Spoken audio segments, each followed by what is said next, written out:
best is yet to come. Happy Friday, gentlemen. Survived another week. Well, I didn't survive. I kind of survived because I did this, but I'm not actually working. I was there in spirit with you, though. I've done many a long work week in my years, and so I hope you all have a wonderful Sabbath coming up. Take a day of rest. Have a good weekend, get some shit done, and then, well, back to it. Is that not right? At least that's the average truck for the guy in the United States. I don't know about the average dude around the world. I don't. There's probably going to be some similar variation of it.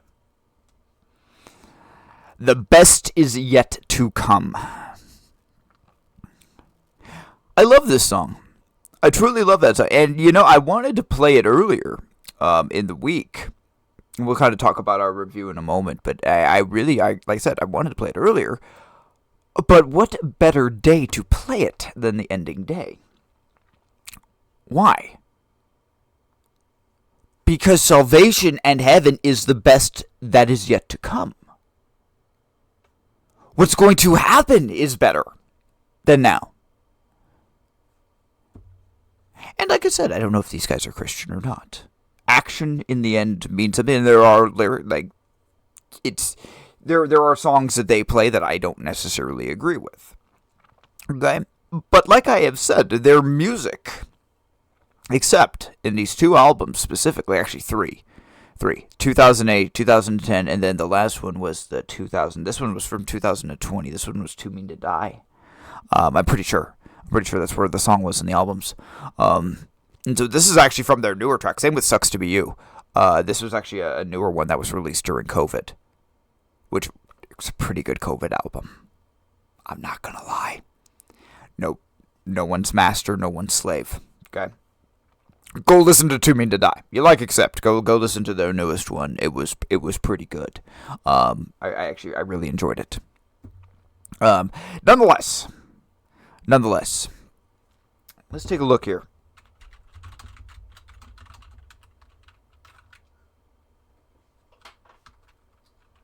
Frank Sinatra. I wonder if the same. I didn't realize that. I guess Frank Sinatra did this. I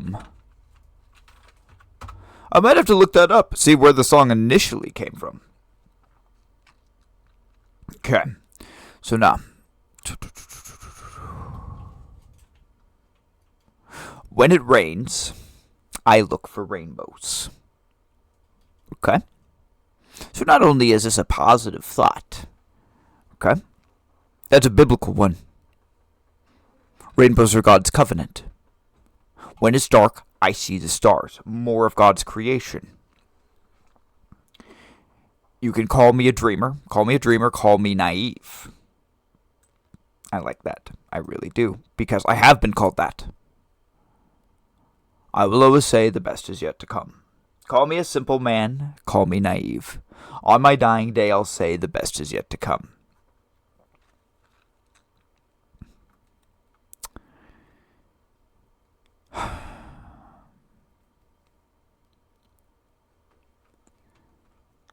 On my dying day, I'll say, the best is yet to come. See, that's where everyone should be. I can admit, 100% that's where everyone should be. But no one is there. I don't know why anyone is there, but they're not.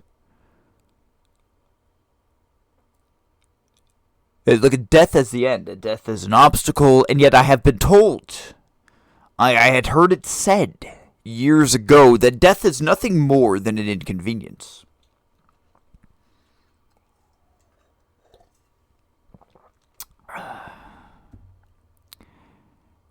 Then I close my eyes in silence. I feel the spirit that I crave. Okay, spirit. Okay? You could say that means many things. But that can also be tied to a biblical reference. That can be tied to the Spirit of God.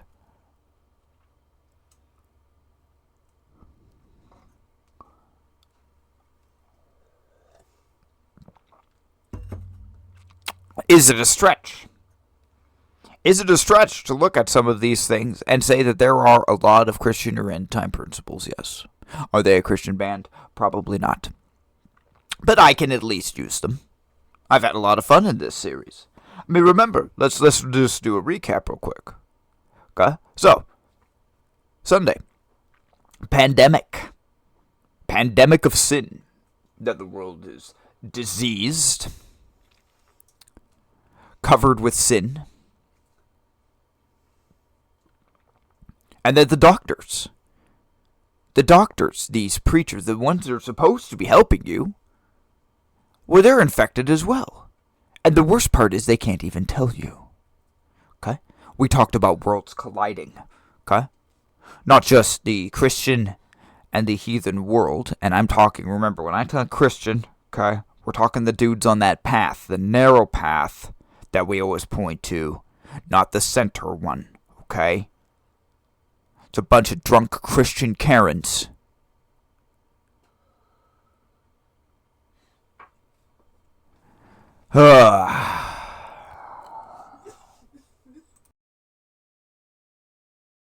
One moment.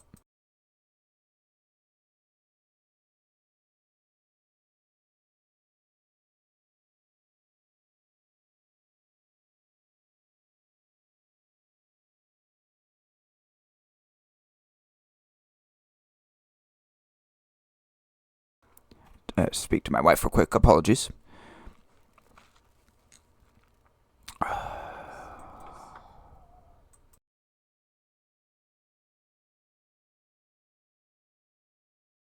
It's her day off, so she's actually home.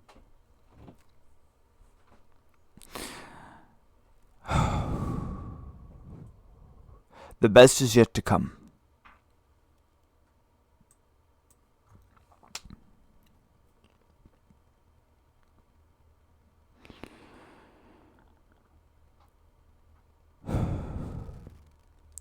Yet people fear death.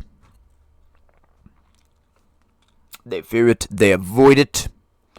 They will even tell themselves lies and stories that you go straight to heaven. I have a spoiler alert for you. That shit ain't in the Bible. Okay, we've talked about spirituality. That's what that is. Life after death. Okay. Jesus is life. And we will live again, okay, when he comes. But up until that point, we're asleep. The Bible says we're asleep. Go to Thessalonians. Okay? But people go at great lengths to tell themselves a fairy tale. And I'm not saying that what many people have seen about people going up there. I had a friend. Seriously. I had a friend. Good friend. Who saw it. Okay? Or he thought he saw it. His daughter. His daughter died. She went to heaven. And it was something so powerful, so convincing to him, he held on to it. And I knew the truth. I knew the truth. When I met him, I was a Satanist. I wasn't even a practicing Christian at the time. I never told him straight up what it was wrong. I hinted, we debated it. I never said it was. It was. Okay? It doesn't matter if he saw it or not. Okay? Illusion and deception. Just because you want to believe something does not mean what you just saw was real. In fact, because you wanted that so badly, potentially you should question it even more if it is real.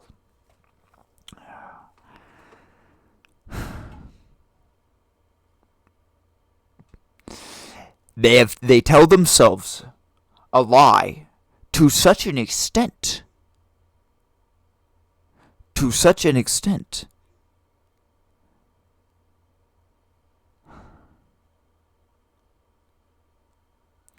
That no matter what you say or what you do, the delusion, okay? We talked about that as well this week. We've talked about illusion versus delusion. This is one of those times, Okay, the illusion is where you create an illusion. Okay, and you want to make the rest of the world, let's just say, okay, may think you're intelligent, smart, successful. Okay, you're not. Okay, you don't do any extra reading. You just sit in front of a TV and watch old sitcoms. Okay, you don't do anything extra. You work a menial job, but you want people to. Okay, now you tell yourself that lie over and over.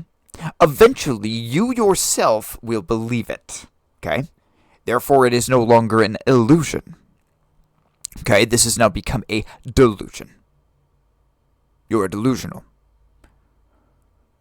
That is unfortunately where people have gone. Whether they believed it at the beginning or not, it doesn't really matter. It doesn't matter.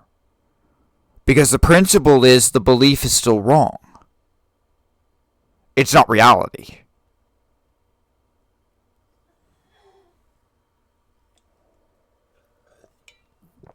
What about all these people that are celebrating their enemies going to hell at the same time? That is also not a godlike concept. There will be a lake of fire, there will be a judgment. It has not happened yet, and people are not burning it right now. That's not a loving God. Okay? If you believe that or not, okay, if you do, if you truly believe that, and you think that I am wrong, then you can go back with the converted pagans. You can go back with the Catholics, that's where it came from. Hellfire was used to create superstition, and used to scare people. Eternal fire, that's why they had it. That way you'd pay your tithe. That way you'd give the Catholic Church money. That way you'd obey. That way you wouldn't read the Bible. Because they said that God would punish you if you did. Okay? And yes, it is not to the same degree, but that same lie is being told now. How many pastors and churches say, well, you have to believe this to be saved. Okay? And they are pointing at a creed. Okay? They're pointing at a list of man-made rules. And they have scriptural text to go with them. But they have these lists of man-made rules.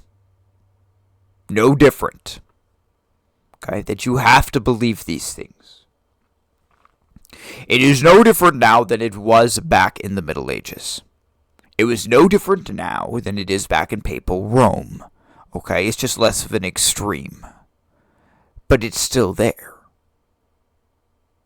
They will teach you something different. If you question them, you will be ostracized by the preacher as well as the people. You are meant to conform. If you do not conform, okay, you are worthless to them. Because they think conforming, okay, they think being part of a religious system is being close to God. I disagree. I say having a relationship with God, knowing the Bible, and following His law is what matters, and if I have time to go to church, fantastic. But remember what we talked about. That's work. And remember what God said about work? He said, don't do it on the seventh day. Don't do it on the Sabbath. For me, it would be work. For your average person, you know, in some ways it's a little unfair. Your average person who just works a regular job throughout the week doesn't really talk about God. It should be relaxful. For me, it's not. I should go. I should teach. I should go in and I should just fight him head on. Okay? I should. And I want one day with God.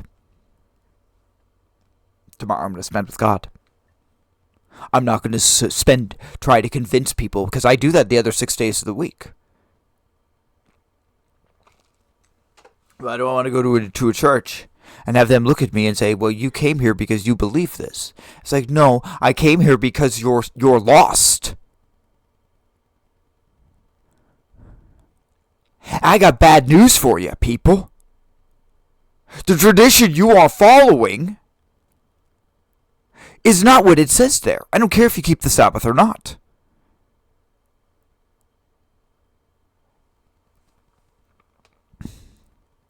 Work. Should we do it? Yeah, Paul did it. But even Paul came to a point where Paul raised his hands and said, you know what, you guys, I'm walking away. In Acts, there's a verse where finally, at one of the places where he went, finally, he just put up his hands and said, you know what, Jews, I am done with you. And he walked out of the synagogue. He quit debating in that area.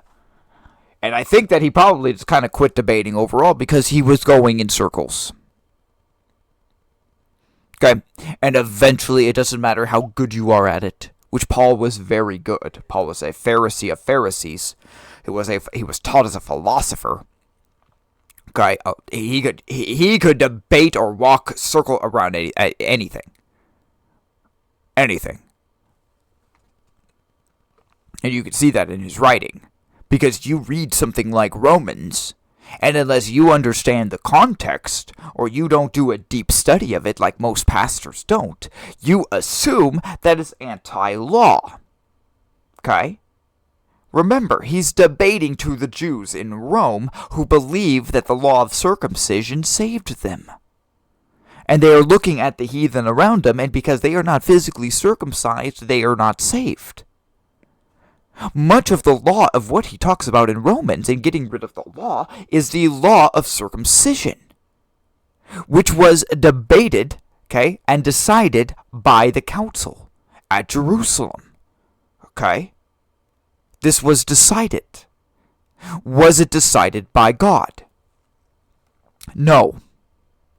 They prayed about it. They made a decision. Is that one of those where they fully got rid of the Jewish tradition and said that the Gentiles didn't have to? Okay. I personally am 50-50 on that. I personally am 50-50 on that. It created a lot of problems. Okay? Mind you, there would have been problems if they had kept it the same way. A change had to be made. I'm not saying that moderation or a change didn't have to be made in the Jewish version of circumcision. But things they got rid of. Let's be honest. A group of men apostles or not, whether they worked with Jesus or not, does the Bible specifically say that they consulted the Lord and the Lord said this? Just saying. Just saying. People are more than willing to use the apostles to override what Jesus or the law says. You can't do that. I cannot use one to get rid of the other. Okay? Jesus clarified the law. Jesus clarified sin. Okay? And before he came down here, before we had access to that, okay, there were different requirements. And we don't fully understand it. We don't understand how blood has to be spilled for blood. Okay? It just that the sacrificial system, there was meaning to it. But that physical sacrifice wasn't all of it. It was the moral. It was the dedication.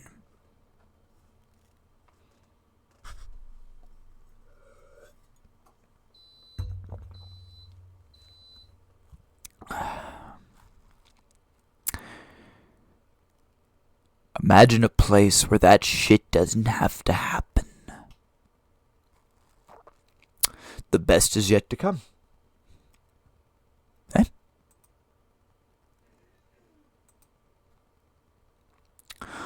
For these people, okay? I'm not gonna lie. I'm done having the debate. We've talked about it. I've talked about it for hours and hours and hours. And I'm done having the debate with the people in the center. The Bible says it. Go up the hill, or guess what? Fucking sucks to be you, man.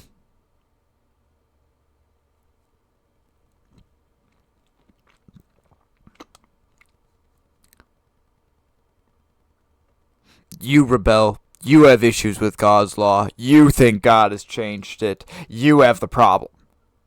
Okay? And only death in the end, only the second coming of Jesus will prove either one of us right or wrong. Okay? But I'm looking at you saying, hey, I'm willing to go all in on this side. I'm willing to die.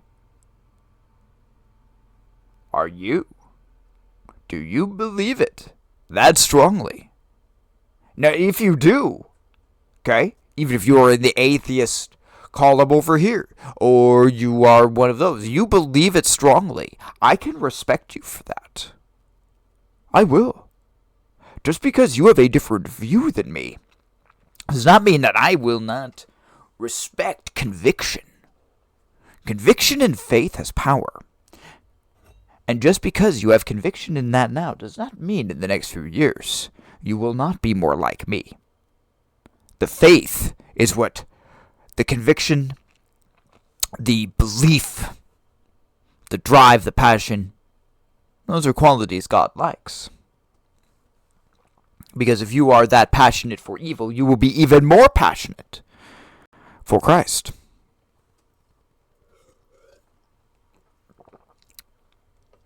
It is people who are lukewarm, who say it doesn't matter, you don't want to have it, have the debate, just want to live their lives and wait for heaven on earth. Well, guess what? You're stupid and delusional. You grab texts of scripture and read them for everyone to see. Yet you break the law of God. Fuck off. Like, I don't say that often. Like, I use the F word all the time. Okay, but I use it generally towards a situation. I normally don't just tell people to fuck off. Okay. Today I am. It fucking sucks to be you. Go back and listen to the whole series. I have painted a pretty clear picture over all of it. Okay. Pretty clear picture. Whether you believe the picture or not, okay, whether you agree with me or not, the sad, horrible truth is that you can't prove me wrong. You can't. It is impossible to prove me wrong, just as it is impossible to prove me 100% right. I cannot prove you 100% wrong. Okay? But the Bible and Christianity, Judaism, is a lot more than just a book and faith. Okay? I have a lot of physical evidence to back it up. Whether people believe it or not, I don't talk that much about the physical evidence, because the physical evidence doesn't matter to me. I tell you guys I have proof. That I've seen proof. Years of proof. Everything from creationism and flood and geology to genetics. Listening to people like Ken Ham explain it. Talking to creationists and going to creationist conferences for years. So, I've seen a lot of physical proof on the planet, okay, that creation exists, that God exists, that the Bible exists, okay?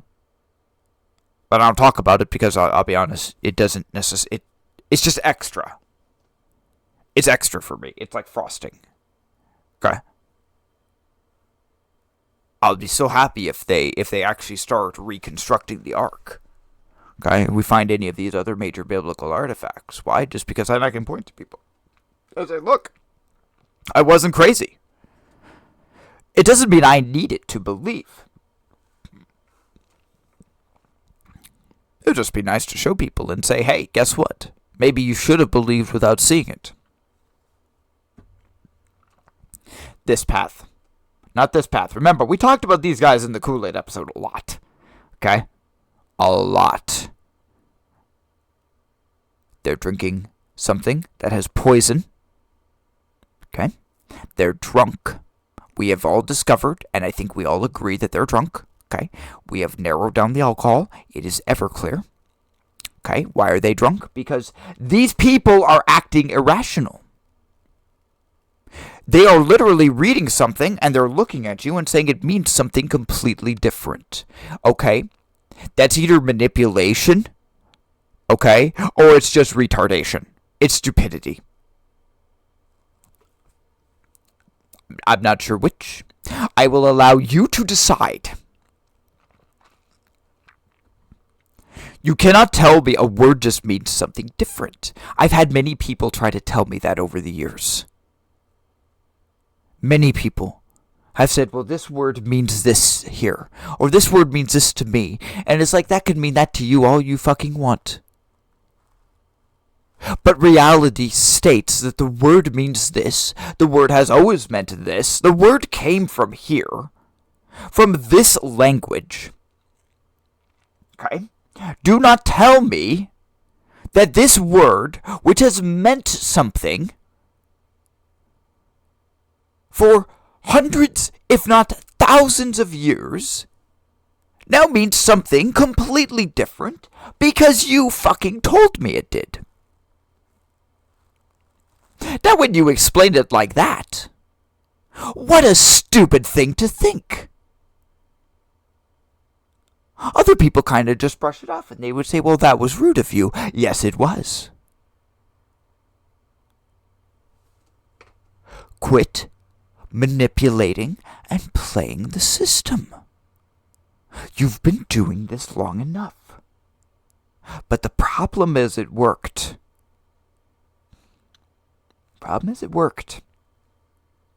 People still worship on Sunday. They changed it. And people followed. I was talking to a friend yesterday about COVID. I brought up overnight, over mandates, fear, paranoia, then all the churches across the U.S. closed. Everything closed. It was nothing more than a test to show how you could control people. How far you could push people. How far you could manipulate people. Or they found they could push them pretty far. Okay? It was a test to see where the world was at. This is an old trick. This is nothing new. As I said, they used to scare people with hellfire. Worship on Sunday or you're going to burn. Your wife and your little girl are going to burn. That's what the Catholics told them. That's what the priests told them. Fear.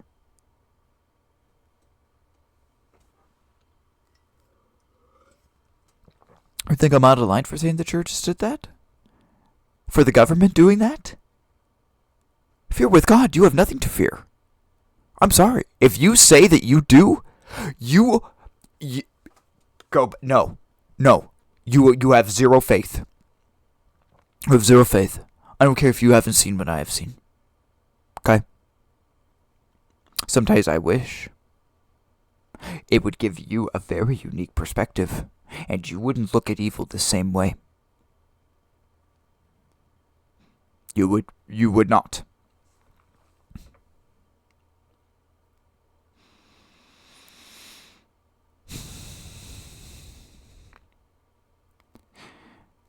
But I can't. I can't do that.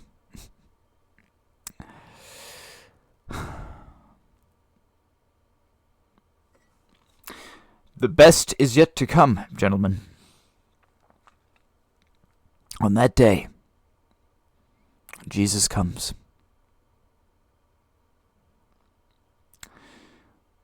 Rocks themselves will cry out. The earth will break apart. And the wicked will scream in terror. And we're going somewhere different. It's over. War's over. Trial's over. Game's over. Whatever you want to say. However you want to put that into a metaphor. I don't even care today. It's Friday. However you want to put it into a metaphor. We could run with any of those. Good morning.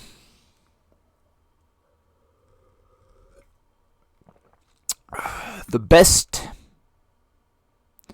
is yet to come. Call me a simple man. Call me naive.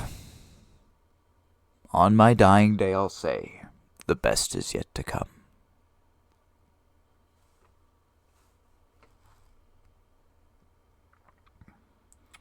A very simple concept Okay?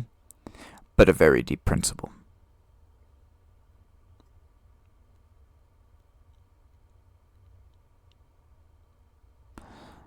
I don't know how to talk. I don't know. I can't tell you how to get people to accept death.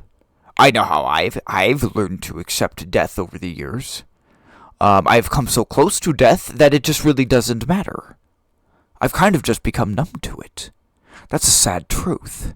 When you've had so many guns pointed at you, and you've seen so many weird, random, scary-ass things, you become numb. Like I told you that,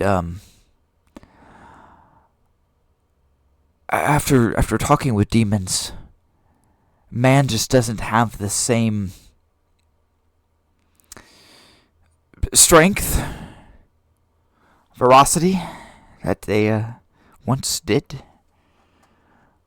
I've been wanting a new biblical movie to come out. I really want them to do Book of Joshua. It would be an action-packed blockbuster. I'm with you. I think Jericho would be good. I think it would be really good. Dallas Jenkins might do it. If he did it though, if he did Joshua, it would probably be like a mini series though. But I agree, few people do Joshua. Joshua would be good, and so would Elijah. Elijah would make an outstanding 1 to 2 season series, maybe even 3 seasons. But these are stories. I agree with you. These are stories that people skip. We talked a lot yesterday about the David movie, which is coming out this Christmas. And the sad truth is that the David movie is just straight up being outshined by House of David. We watched that song, and it's nothing. It is their music and everything they do in it. It is, in my opinion, it is nothing to House of David. And so, unfortunately, now we have way too much David out there. We got 3 or 4 things of David. We've got 5 or 6 things of Jesus right now. Not that I don't love Jesus, okay, but everyone's trying to jump on the bandwagon to get money. We can now tell that many of these projects are not sincere. Look at Netflix and Ruth. Okay, Netflix is trying to do another Christian one, okay? They're going to fail. They could not. I've said it before and I will say it again. If Netflix can write an accurate, biblical, okay, has to be accurate, we have to reach at least an 8. I'll put a standard on it.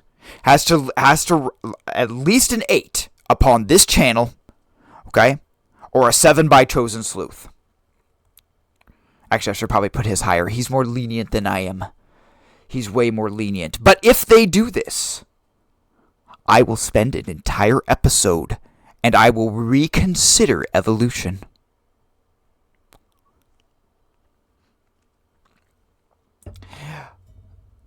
I can always use more Jesus. Yes. Okay. But we need accurate Jesus. That's what we need. It's not that, okay, look at the chart. Here's the chart. We just did this. Okay? Why is Passion at a 6? Because Mel Gibson has a fetish with blood. Okay? He tried. He really tried. Okay? But like we've talked about, fetishes are tricky things. Okay? Sometimes they just kind of come out when you don't want them to. Well, we have a fetish with blood. Also, the dislocation of his joint later is not a scriptural thing. He gets docked major points for that. They did not break or dislocate one bone of Jesus. That is the Passover lamb. That is that's like a 2.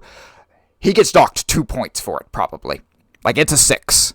Yet it is still better than the Bible TV show, the miniseries, because Mel Gibson actually tried. They didn't fucking care. They didn't. They get a 5. And I'm being generous. And it's only because David, I thought, was okay. Alright? Every other one, they screwed up the days of creation. So, I would like more biblical, but here's the thing. I want good biblical. I don't want just swill. I don't want just schizo Moses in Exodus. Right?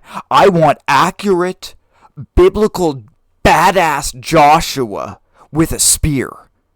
Opening of Joshua, okay. First off, we'd see Moses. Okay, we'd see end of Moses. But then we'd get to see Jesus. We would. Okay? Because the captain of the host that comes to Joshua is Jesus. We'd see Old Testament Jesus. Okay? That alone would just be awesome. Jericho. We could do flashbacks to the spies. We could do flashbacks to the 40 years in the wilderness.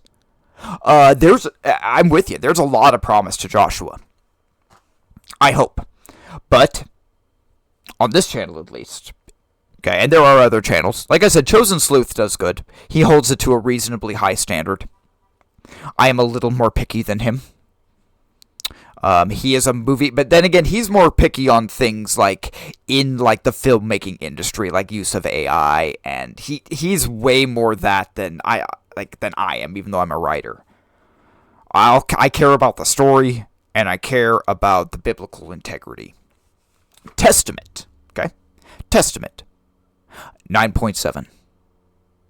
Outstanding show this year. Amazing. I'm so hoping they get a season 2. I will go back through things like Hanna-Barbera. I need to go back through Prince of Egypt. I just got Exodus, so I'm going to go back through all of these. I will not go back through the Bible again, and I will not go back through the Passion. Passion is something I watch every 20 years. And where I watched it the last time and compared it to the Bible, I highly doubt in the next 20 years I'll watch it again. It was great at the time. The Chosen, Dallas Jenkins, has blown it out of the water. It has sunk the ship to the deepest part of the ocean. Same with the Bible.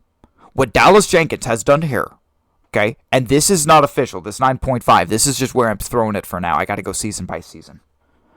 We gotta rate him out, because season 5 had a full point taken off, so otherwise it would be near 10. But I got to go back through. What did I tell you about people telling lies about spirituality? Well, Dallas Jenkins did that in season 5, and he shouldn't have. And he could have even somewhat gotten away with it if he hadn't have brought David back. But he brought back one of the few people, specifically in the New Testament, specifically in the book of Acts, that they say is dead and buried. You can't bring David back from the dead when David is dead and buried. And it says that David is dead and buried. You could bring other people back. Okay? And you could potentially argue it. But you cannot directly contradict Scripture because of tradition. I won't allow you. I will just tell you. I will tell you that you are wrong. I love Joshua's action pack, one of my favorite reads in the Bible. Yes, did you know? There's only one line. Fun fact about Joshua. Did you know that when they came into the promised land, Balaam was still there? That Joshua is actually, he and his armies are the ones that hunted down and killed Balaam, the mad prophet from Numbers. There's only one text in there, but we would actually see the death of Balaam as well. I need to go back. I remember, I think, didn't Hanna-Barbera do Joshua? Didn't the Hanna-Barbera ones do Joshua? And I think theirs is pretty good. I need to go through those. Maybe I'll go through those tomorrow. I've watched a ton of House of David. I need to take a break on House of David. I've watched so much House of David recently. And tomorrow's the season finale. You know? Or not tomorrow. No, Sunday. 2 days. 2 days. So, Monday, I'll be talking to you guys about the season finale, and we'll look at the overall rating. But I think I'm with you. I think we need to have more. I want the entire Bible, in live action. Okay? Maybe some animation, but mostly live action, especially the Old Testament. If we can do it like House of David, if they can do it on that level, imagine what Elijah would be if it's done in that format. how evil Jezebel would actually be? The comedy of Ahab, and yet Ahab is just as evil, but he's whiny. He's whiny, that's why it would be so funny. But Jezebel was the real villain. Did you know she was a priestess? She was a princess of Sidon. High priestess of Ashtoreth. That's why she brought back Ashtoreth and Baal worship at that time. It's because it's where she was from. He married a priestess of Sidon. So, but nonetheless, I think the format, what John Irwin and John Gunn have done in House of David, I think it should be replicated. And I think it should be replicated to more stories than not. Should they do Solomon?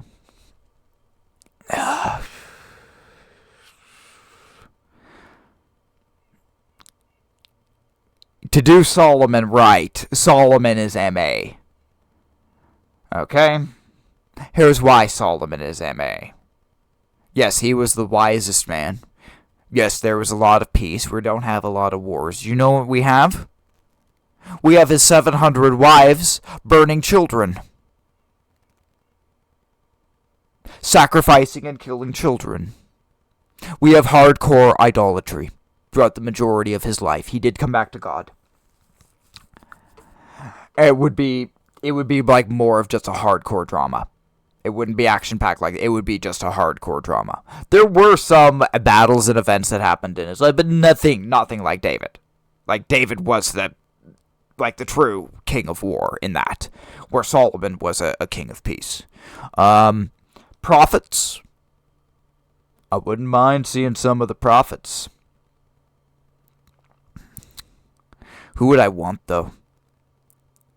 I want Ezekiel. I really do.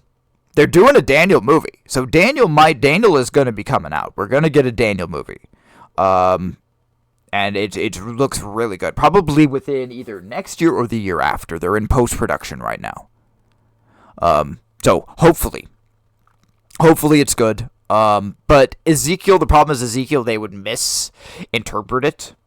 We've been debating Ezekiel. Like I said, I will believe the Jewish people will get a third temple, and that's real.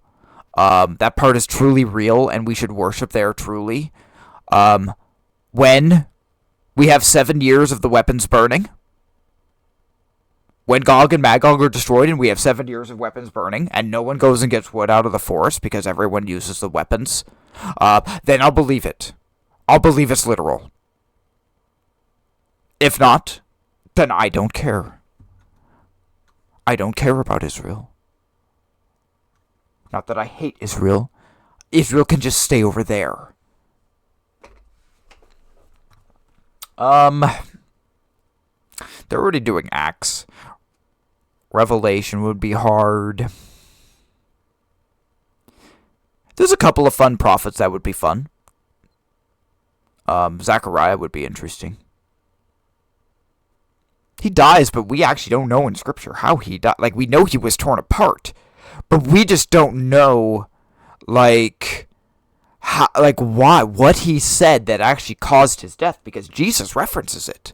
And this was after they came back. They killed a prophet after they came back from Babylon. And so Zechariah actually would be pretty interesting. I'm not a huge fan of the story of Jeremiah. It's just kind of sad. He was a great prophet. He was a great man, but it's more sad. I don't know. I think there'd be fun ones.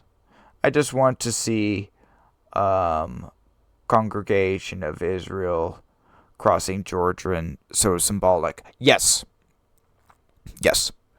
That would be there.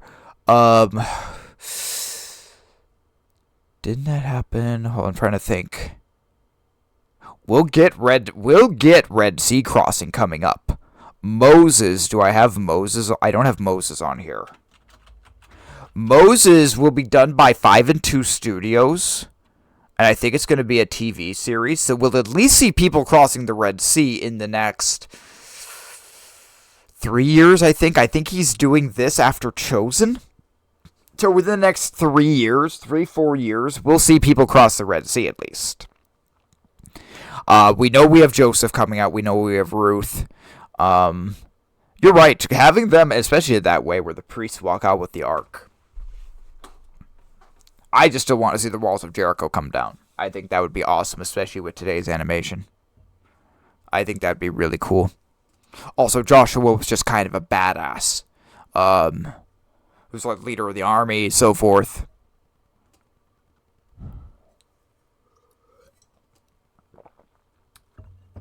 But it has to be good. And if you do something, okay, like what Mitch Hudson just did with Promised Land, okay, which he's going to take the blame. It wasn't his call, probably, but he is the director. He is the face of it. So, unfortunately, it falls upon him, but not mentioning the Sabbath, okay? We actually will go through a little bit of this today. I plan on playing this because this is part of YouTube, and so I can get away with it easier. It is still copywritten material, so I'm not going to play all of it, just because I don't wish to start a lawsuit, especially with how I have pointed out very, very clearly that they skipped the fourth commandment. I don't wish to offend anyone. So, and we're probably not going to watch anything from episode 1.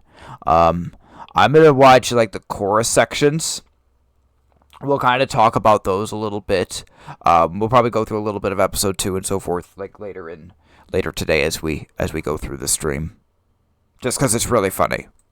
I want to look through it. We'll talk about it, and I will give them credit for where credit is due.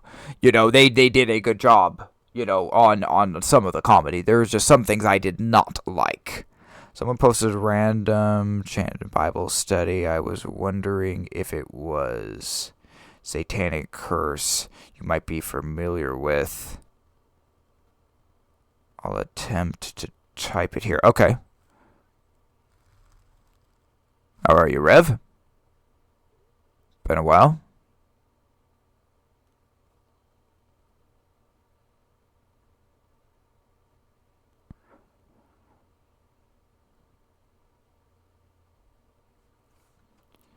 Remember what we've talked about curses, too. That's okay. I'll just wait for it to post. But I'll kind of talk about curses in general for a second. Okay. First off, the biblical term of curse is not like... It's not something that the person physically like did. It's something bad that would happen. It wasn't the same thing as where the word has changed nowadays. Okay, we actually talked a decent amount about this subject. Was it yesterday?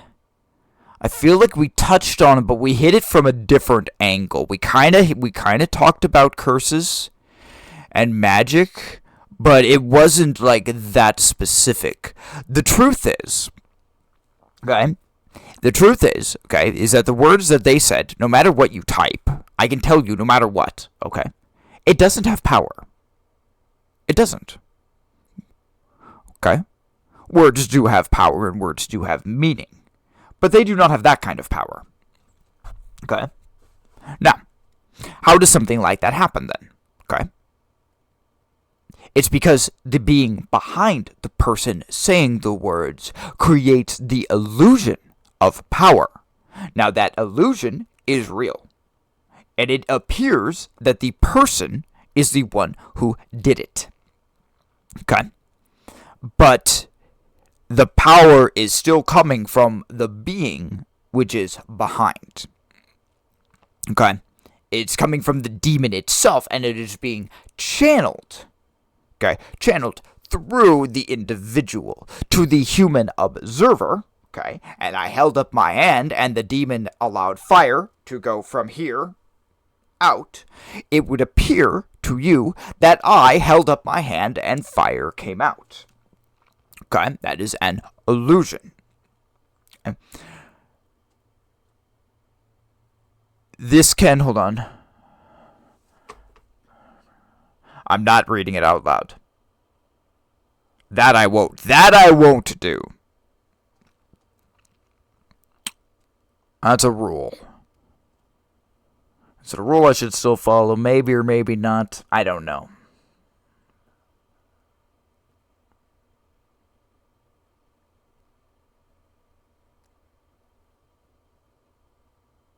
What language is that? Do you even...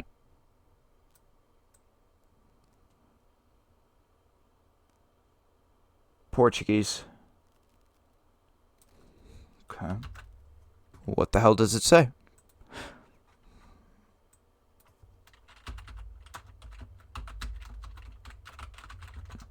That's what matters. It doesn't matter if it's in a rhythm or not. It doesn't matter if it's...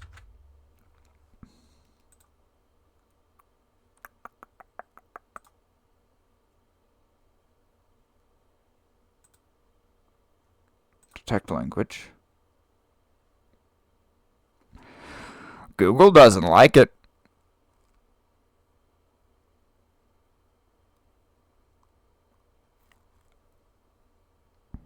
It says Madriz? I don't know. It's not Portuguese. And the BRR, like that, those double R's. I'm not a linguist. I'm not a linguist, but I've looked over quite a few languages. That does, but can I say I've studied a shit ton of Portuguese? No, but at least according to Google, it's coming up as a different language.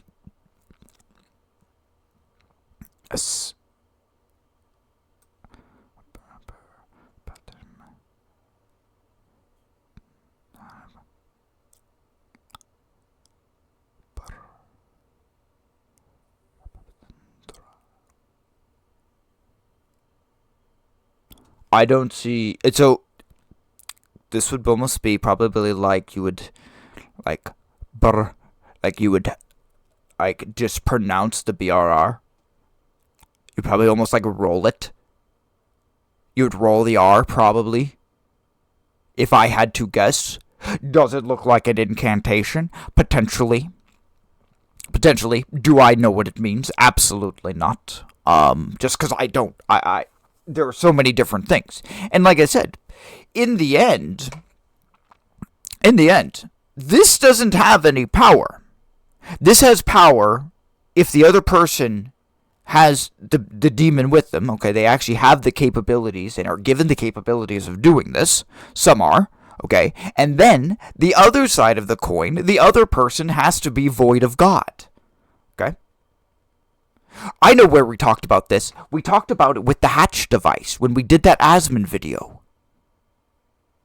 What was that? Was that Kool-Aid? I think that was the Kool-Aid. That was the Christian Karen episode. That's where we talked about it. We talked about this hardcore because the Christians are throwing away these Hatch devices, these ambient noise things, because they're hearing voices, okay? And they're pulling up texts and saying not to do divination or anything when they're worshiping on Sunday. So, do I believe that they could have voices and they could hear them? Yes. Is it the device? No. Is it the demon in the room? Yes. Has Christian Karen divorced herself from God? It sounds like. And so that's where, it took me a moment, that's where we talked about it this week. But we actually brought up this exact subject. Should you screw around with it at all? Probably not. Christian Karen was somewhere over here in this area. For some reason, I'm thinking Portuguese. That's quite a message to drop in the middle of Bible study. It is. So just curiosity. So hold on here.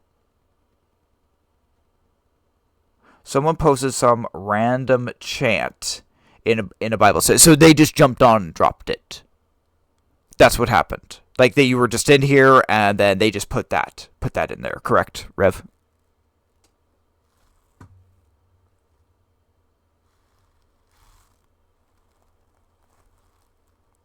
Okay, bro. It could be real, could not be real. I wouldn't worry about it. Okay. Wouldn't worry about it. People take those things way too seriously. They have a witch curse them, and then they feel that their entire life is affected. It's because that person gave them power. The person gave them power. If you are with God, there's not one damn thing they can do. Believe me, if there was, I would not be here. I physically would not. I wouldn't be talking to you at this moment because those motherfuckers would kill me. They would kill me. I know they would. They've said they would. Just trying to spread awareness of what's going on.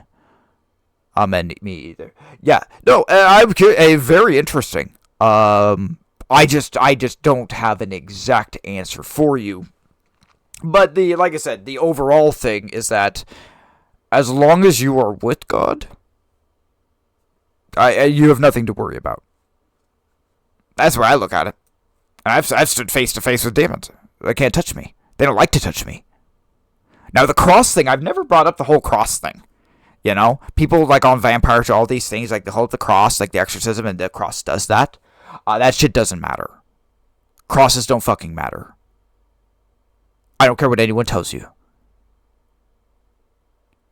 It's like what Spike said in Buffy about the whole mirror thing, or like there was something like there was something that he said like it was just a joke. You know, it doesn't do it. They don't fucking care. They might react. They might give you a show because they're joking around. They're screwing around with your head. Without Jesus, I would have zero chance. Amen. Yes. We are... No, that's the truth. We are all there. Crosses don't work, though. Okay. But I can tell you, most of them don't like to touch. Has to do with the energy. So I have stuff watching me. Okay, I have things that I can't see, basically, that are with me. So when I touch the demon, it has nothing to do with me, specifically. It has to do with the things around me. They don't like physical contact. They don't even like sometimes to be close. Like, they want to keep about 5 feet or so. It's kind of like a repellent.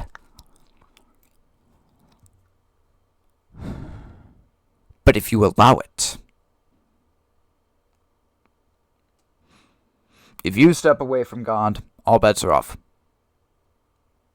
That's the truth. Yeah, I have no idea what this is. Interesting question, though. Very interesting question. Alright, where are we at? Hour.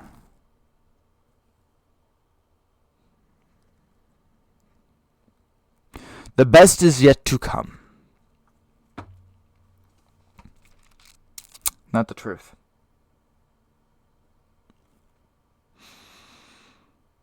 It boggles my mind. I still don't understand why people... they cling desperately to this world. I don't know. Maybe it's just me. I've never found anything in this world so desperate that I had to cling to it. There's things I've enjoyed. There's things I've done. But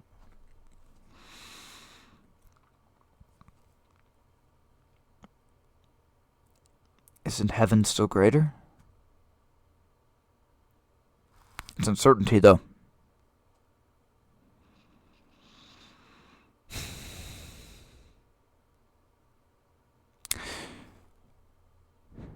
It's a strange thing. We're going to take a break. I'm a first one. And then we'll either do that or there were a couple of things I threw on here on my watch list today. I'm starting to like these guys. Remember that rap video we watched yesterday? The one we endured? They did another one. Okay, and this one says, when you find out he's a Christian conspiracy theorist. Considering we've talked about a lot of conspiracies, there's a good chance we'll play this. Even if it's not today, we will just save it and play it. Yes, it is.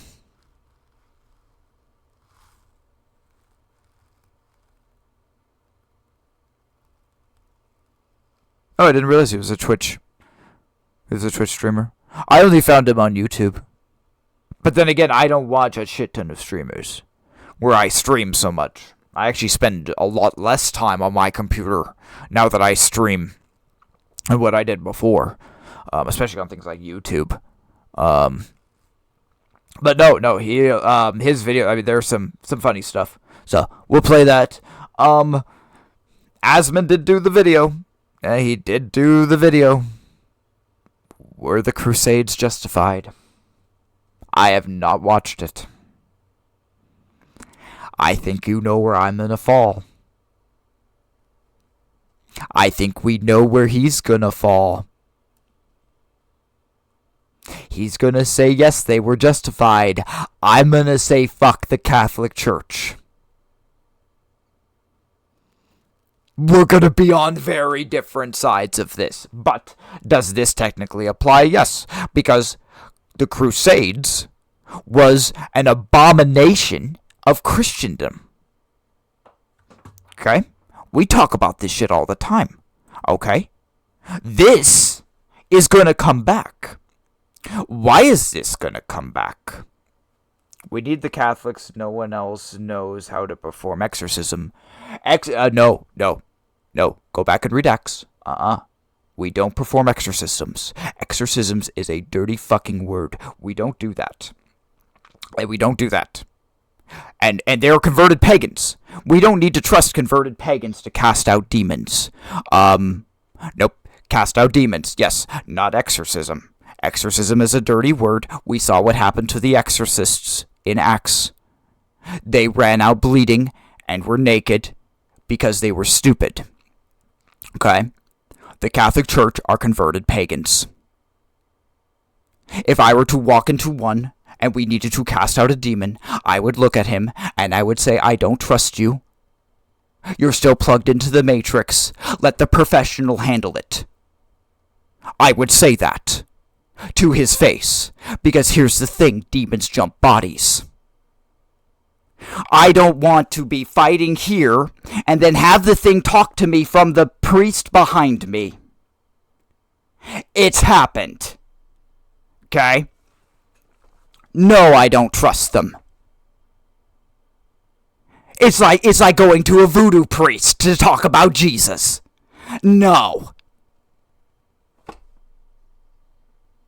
They worship on the venerable day of the sun.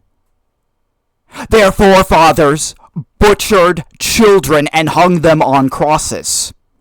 They cut them open and said, you will follow us or else. No, I don't like the Crusades. No, I don't like Papal Rome. Okay? In the words of Tim Meacham, fuck the motherfucker. Okay? They raped children. They are not of God, and the Pope is not my deity. Fuck that old degenerative asshole. Does not matter which one he is. Because one of the popes said that they wouldn't err. Meaning that they would never ever make a mistake again. And, to make matters worse, they said that they never did make a mistake. Well, I'm sorry, I think raping little boys is not of Jesus. If you disagree with this, fuck you, you motherfucker. Go watch the Pope song by Tim Meacham.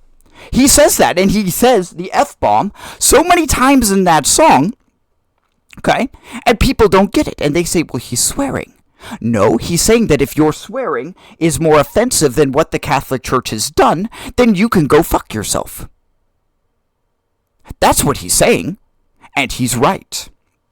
I think they are eligible for demonic influence, just like we all are. Those who do not stand with God are all part of the Matrix. They're all part of the Matrix.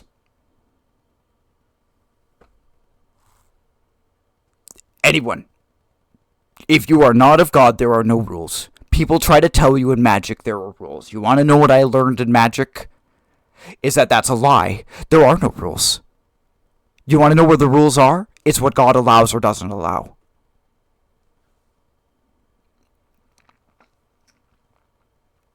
There's no rhythm. There's no set thing that I have to say when I walk in there.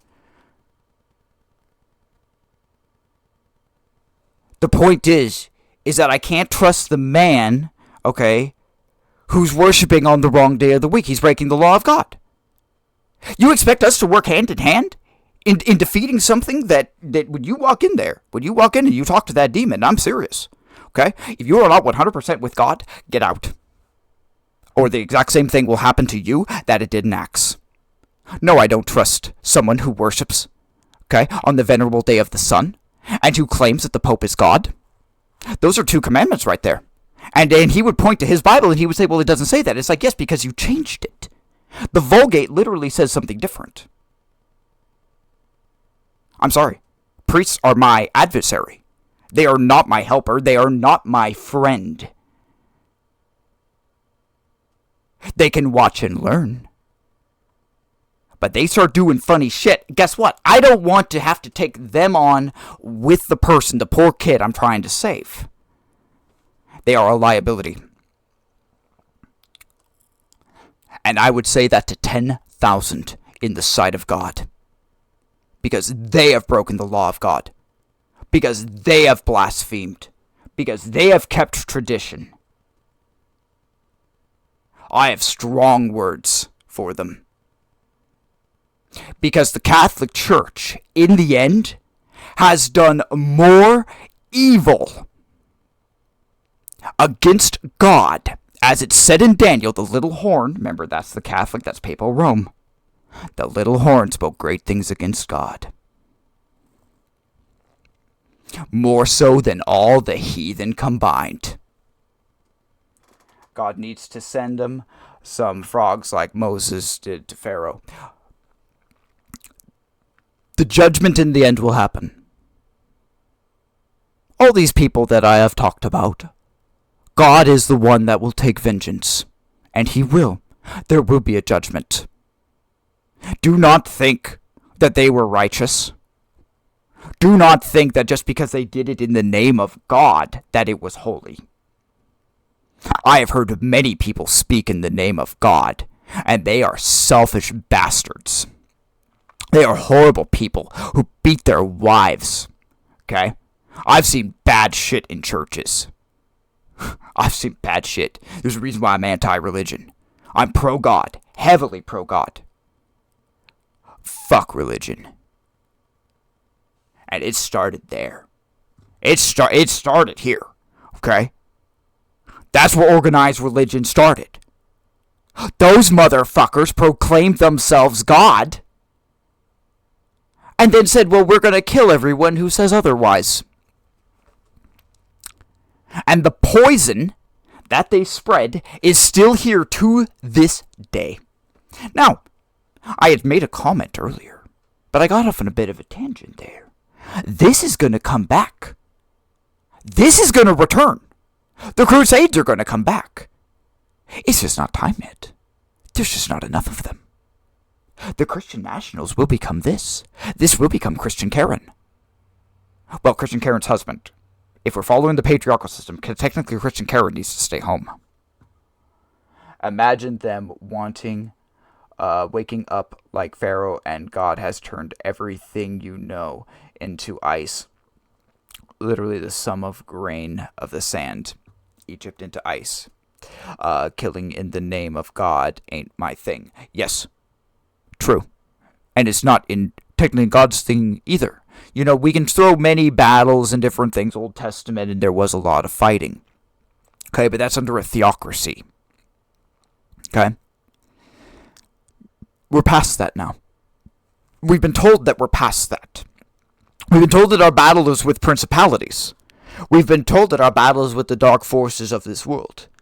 It's not with a physical conflict that we can pick up a gun and go fight. The battle is on the mystic front. The battle is with evil. And so it doesn't matter if I take a cross and I go literally beat my neighbor. It doesn't matter.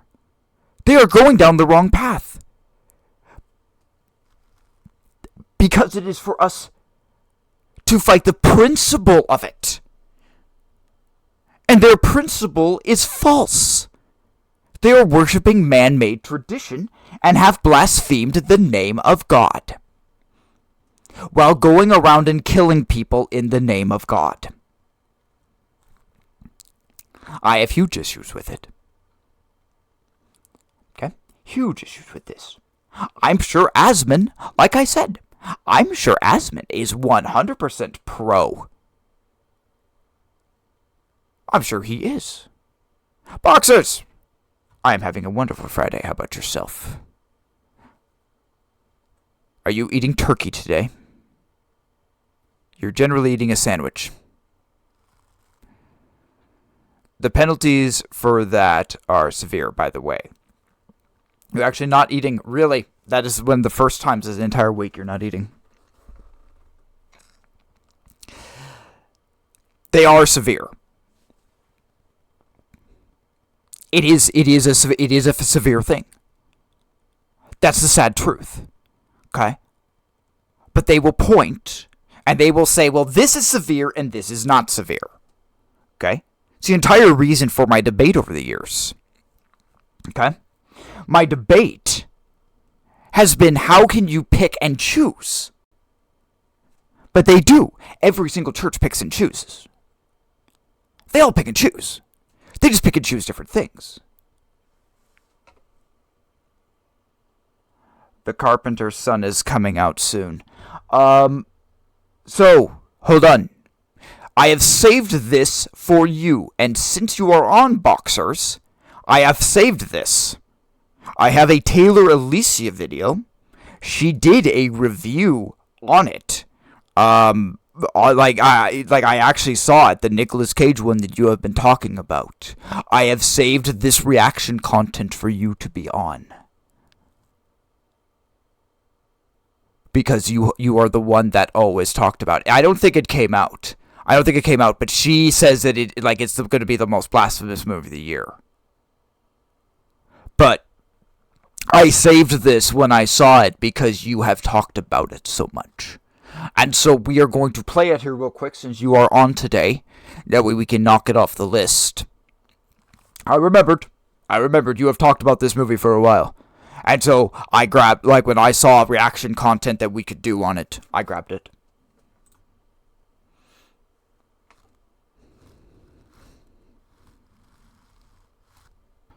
Let's see what she says. She is not going to be pro this. She is not, we've talked a little bit about Taylor Alicia, okay? The Bible chick. She is not pro a lot of things Disney or modern. So, I'm already going to say, she and I are probably going to agree. It's just a matter of how extreme we are both going to get, is where the video is going to go. Hi, I really debated on the title of this video because I am really unsure what tops the cake, the new movie The Carpenter's Son or the new movie Him. But here we are again, another day in Hollywood. But this one is interesting. We're going to be looking at the movie The Carpenter's Son. Pray, find the strength to bear. Oh no, here we go. This movie starring Nicolas Cage, who we will be circling back to in a second, has to be among one of the most blasphemous movies ever created. And we haven't even seen it yet. That's the crazy part, is the storyline alone and the fact that this is in the horror category is quite literally enough. The Carpenter's Son is... Really? It does? I guess I didn't see that on the IMDb. I didn't look at the genre. So this does fall under horror. We're doing more and more of that. There are more and more films. But I guess in some ways that can be expected. The more Jesus films, the more pro films you have that are making money, the more overall films that will probably come out. So we will see, just like Netflix is doing Ruth and Boaz, we now have this one. We'll probably now have all types of genres of Jesus. Oh, good. Oh, good. That's what I wanted. That's what I wanted. I don't like doing reactions on shitty content. I will sometimes, because I make fun of it. But it's not my favorite thing to do. And so I don't want more bad shit, because then I just get to point at it and say, that's swill. Okay? You know, you were walking with an alcoholic drink, okay, and you kind of drank some, and some of it splashed out. Okay? You were sloppy when you drank it. It swilled. You swilled your drink. Okay? That's what we're talking about. The stuff that spilled out, That's what we're fucking talking about here. This is swill. And I don't just want to do that. Will I have to? Unfortunately, it appears that I will. Well, shall we, gentlemen? Shall we continue? An upcoming horror film starring Nicolas Cage as the father of Jesus, who we know is Joseph. It is a dark and violent interpretation of the holy lineage of Jesus. This movie is written and directed by a man named Lotfi Nathan. Lotfi Nathan put together a horror movie, that portrays Jesus as a rebellious child. Okay, so this is, so first off, I didn't realize Nicolas Cage was actually playing Joseph. Interesting. That now I'm starting to understand. But I will give her credit here. I'd like to point out and give her credit. She does a shit ton of research on her videos, is why I like her. Do I agree with every single thing she finds? No. But the majority of it, I will admit, she goes into heavy depth and does a shit ton of research for all of her videos. Who discovers his powers and causes torment. His powers. Did you hear that? His powers. So that alone, that right there, we're already fighting nature of Christ. You wonder why I have so many issues with the Trinity. Okay? This is where, in the end, this film, in the end, is where the Trinity leads. Is that saying that Jesus was God, and that he had his own power. Now, Trinitarians will disagree with this, but in the end, if we talk long enough, this is where we get to. We get to this conversation versus nature of Christ. Was Jesus human? Did he have the power of his Father, or was it his power? Many churches will tell you this version. Even if they say he was good, he still had his own power. Which is false. It's wrong. It means that Jesus coming down here was first off unfair to Satan. It means that the entire thing he did was unfair. The entire plan of salvation was ruined because he wasn't actually a man. He didn't do what we did. So he cannot be God. Or the plan of salvation in general cannot function. It literally cannot happen. So that is something that they're going into here. Okay, yeah, it ties into Satanism. Yeah, it's evil, but guess what? The churches do the same thing. Hidden fears and divine and natural horrors targeting the family. So the savior of the world is being portrayed as evil. And again, this just furthers the theory of the Gnostic agenda being hidden in so many different movies. This furthers how obvious it is that the devil doesn't want the world to view and it's not just Gnostic. As the revered Lamb of God. He doesn't want people. She says Gnostic. I say pantheist more. But she says Gnostic. She is not wrong. There are a bunch of pagan cultures that are coming back into the world. Okay? That we now have Norse pagans again. That I have a cousin who is a Norse pagan. Legitly. Okay? 30 years ago, that shit didn't happen. Okay? People to view God as the savior who heals. He wants people to view God as someone with powers who does nothing but destroy and is behind all the pain and suffering in this world. You probably have met somebody with that perspective on God before. This agenda is working. So many people point their finger at God when something goes wrong in their lives, when it is quite literally the devil. But anyways, let's take a step back and let's take a look at Nicolas Cage, because I cannot be the only one wondering who would sign up for this role and take part in blaspheming Christianity as a whole. Who would choose to mock God on the big screen in front of millions? Before she gives her answer, because I don't know. I'll be honest, I like Nicolas Cage movies. Lord of War is fantastic. I was not a huge fan of the National Treasure movies. My family was. They really did. It just wasn't violent enough for me. There are many other movies that he did, though, which I really like. I am a fan. Frozen Ground. Him and John Cusack. I think it's John Cusack. You want to talk about a terrifying psychological thriller. Like my ex-wife, because it talked about, like, abduction of women and stuff. It was so real that she straight up just walked away. She just couldn't handle it. It was a damn good movie. He is a very good actor. And I like him. And this surprises me. This surprises me because he doesn't seem like the radical crazy type Okay, Christian Bale? Christian Bale? No offense. I could easily see him doing this. I could easily see a character actor like Christian Bale doing this type of movie. I like Ghost Rider, but everyone hates it. Con Air, classic. Con Air, yes. Yes. There are so many good movies that he has done. What do I dare say possessed him to do this? That is a very valid question. And maybe he is just getting older. I mean, here's the thing. I'm sure you guys have seen the news about Spider-Man Noir coming out on Prime. Black and white. I'm going to watch it. I don't even like Spider-Man. I'm more of a DC guy. I like and if I'm going to be in Marvel, I'm going to do other Marvel stuff than Spider-Man. I don't like Spider-Man that much. But Spider-Man Noir, played by Nicolas Cage, coming out next year, I think. It looks good. Looks good. A whole different take on Spider-Man.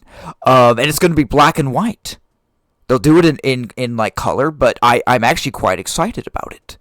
So there are many things that he has done, okay, that I'm not going to say like Ghost Rider or National Treasure weren't pro-God, okay? But, sorry, excuse me. But they weren't anti-God. They weren't, I'm just going to flip off Jesus. Alright, I'm just going to flip off Jesus. Did you know what happened to Mel Gibson when he had bad-mouthed the Jews, but now he's a biblical genius? I'm not going to say a biblical genius. Remember where we rated The Passion? We put him at a 6. He is a biblical creator who has a fetish with blood.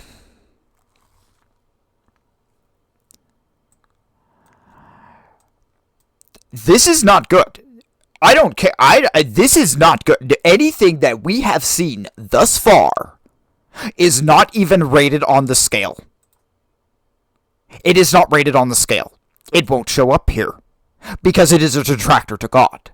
Anything that in the end, if I judge as being a detractor, what did we talk about with the Kool-Aid? What did we talk about with the dye? If you have one drop of dye in water, it is impure. If you have one bit of sin in it, okay, if it is truly pushing against God, should we have it at all? Okay? Bible is the line. The Bible miniseries is the line for that. If it is worse than the Bible, it does not make it on there. Okay? If it is better than the Bible, it gets a 5 or above. I'm tired. We now have good things to watch. We now have good Christian shows to watch. I don't have to watch every Christian show because many of the Christian shows aren't Christian. This is not Christian. This is anti-God. What we are watching. Like I told you, from the beginning of this, it is not a matter of me disagreeing with her. This is going to be a matter of how extreme we are both going to get. Okay? And she's already pretty much here. And I'm rising right now. I'm gaining power. And my guess is by the end of this video, I will have a more extreme answer. Okay? Because I'm already saying don't rate it. This is anti-God, it is anti-Christ. That's nearly as strong as I can get. Which has actually been a topic of discussion here on this channel lately. But why would he take on this role blaspheming the Son of God, especially being the fact that he is someone who was raised Catholic, so he obviously knows who... No! See, she was raised Catholic too, okay? This is the one thing about her. She's confused. She thinks that because she was raised Catholic, she knows about Jesus. I respectfully disagree. Because you were Catholic, you heard the name of Jesus, and you were taught ritual and organized religion. You have no idea about salvation. Unless you go to the Bible. Yeah, unless you go to the Bible, the Catholic Church is never going to teach you about salvation. It's works by faith. It not works by faith. It's salvation by works. That's what it is. They admit it. We can't get around it. This means, if anything, This now supports the crazy theory. And why? Why? Remember, we've talked about this. Why do I support her? Even though she was raised Catholic, it's because her coming back to God was not in the Catholic Church or any other church. It was her going to the Bible. It was God finding her. That's why I like this chick. Jesus Christ is. Yet he is willing to be involved in a movie that portrays him in such a negative light. Horrible way. Do you remember when we did a video pressing into method acting? If you don't know what method acting is, it is basically, in worldly terms, a style where an actor deeply identifies with their character in the film. Instead of just pretending, they actually live the... And this is a great example. We have talked about this in the past. He was an outstanding actor, but did he go too deep? Is there a line in your mind that he crossed?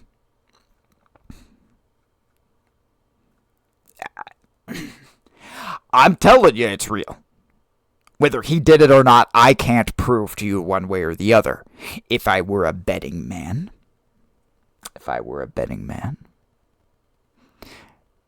no one talks about, everyone talks about all the things they do, but no one talks about what they whisper in the dark room when no one's looking.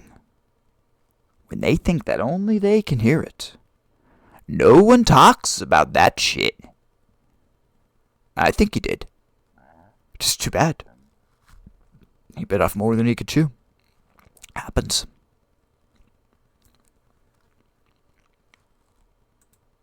Role, even sometimes off of camera. But for those of us who are very aware of the spiritual realm and have pressed into the topic of method acting and hearing these actors describe what exactly they do to step into this character, you come to the conclusion that these actors are inviting demonic spirits to help them play these roles. But anyways...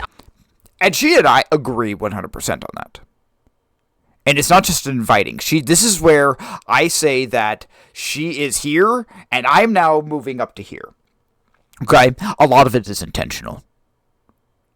They have been promised things, they have made the deals, and now all they have to do is just interact with it. And Heath Ledger had a good career, and maybe that was the end of his deal.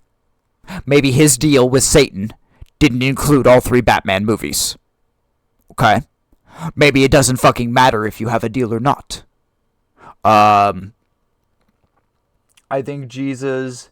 in my dark room for saving me and caring for an idiot like me. Me too. I agree with that. I do. And that's what I hope the people that are on this channel, the people that find this channel, I hope that that is the experience that you've had, because we will relate better. Because I'm not someone that found God again in church. God found me.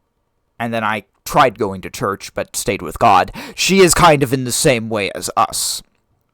She has come back to God, okay? And she reads the Bible, she studies the Bible. But it has nothing to do with church. I was watching a video on Little Light Studios the other day, and they were talking about Nicolas Cage. And what do you know? Nicolas Cage, very involved in method acting. Take a look at this. Something else that's interesting, Nicolas Cage. He actually talked about the fact that he went to South America, went to a village way out in the middle of nowhere and and he didn't elaborate on how much time in the article I read, but he talked about that when he was there, he found this shaman, which is a priest or a witch doctor, and he told him, I want to learn about your spiritual connection, your spiritual power. So what I would do is I'd put on Afro-Caribbean paint, like a white and black paint, and black out my eyes so I look like this sort of Afro-Caribbean voodoo icon, and then I would sew in bits of Egyptian artifacts that were thousands of years old into my costume and gather some onyx or tourmaline or something that was meant to have vibrations, and who knows if it works or doesn't, but for me it was an idea of like trying to stimulate my mind or trick my mind into believing I was this. Poor man. He has yet to see the light. That is a true statement. Whether he believes it or not, okay, I'm not saying that just doing it made it happen, okay, but he spent enough time with it. I would say that he is being passive. I think he believes it. I think he does. You don't go to that type of effort unless you believe it. Unless you believe it'll make a difference. You don't do it. And what we're talking right now is casting magic. Just needs that one person to show him the way. I enjoy church, but some are hard for me with all my hypocrisy. Sorry, I'm trying to read that one. Okay, sorry. The autocorrect on your phone. Okay, I'm sorry. My favorite line from a pastor: "Our church is full of hypocrites." We could use one more. That actually is a pretty good line. But no, I would say Nicolas Cage, if he's sewing Egyptian artifacts and different things and runes and using shit like this, sorry, you don't do that unless you believe. You don't. This character from another dimension. So it's real. They know their spiritual power. They Yeah. just don't realize that the power they're serving is going to cost them their life. I mean, it was very. No. Oh, no. He's wrong. Oh, bullshit. He's wrong. There are many of them that know. There are many of them that do. And they pray for it. They don't think... Not all of them are deceived. I wasn't deceived. I knew. No, he's wrong. But see, here's the problem. I can already tell you that is a strong conservative Christian point of view from someone who has never walked the path that Nicolas Cage is walking. All right, I can tell you that. I can tell you by how he speaks, by how he looks at it. He's not the truth. He's lying to you. Whether he means it or not, whether he intentionally is doing that or not, there are many who know. Okay, and they pray for it. They are honest, and they know that their time will come. Some know the day, some of them don't. Important to me that it's clearly a separate entity, but my fellow actors, that they know that there's something else in the room now. And there's a promotional. Okay. Yes. Yeah, I could believe it.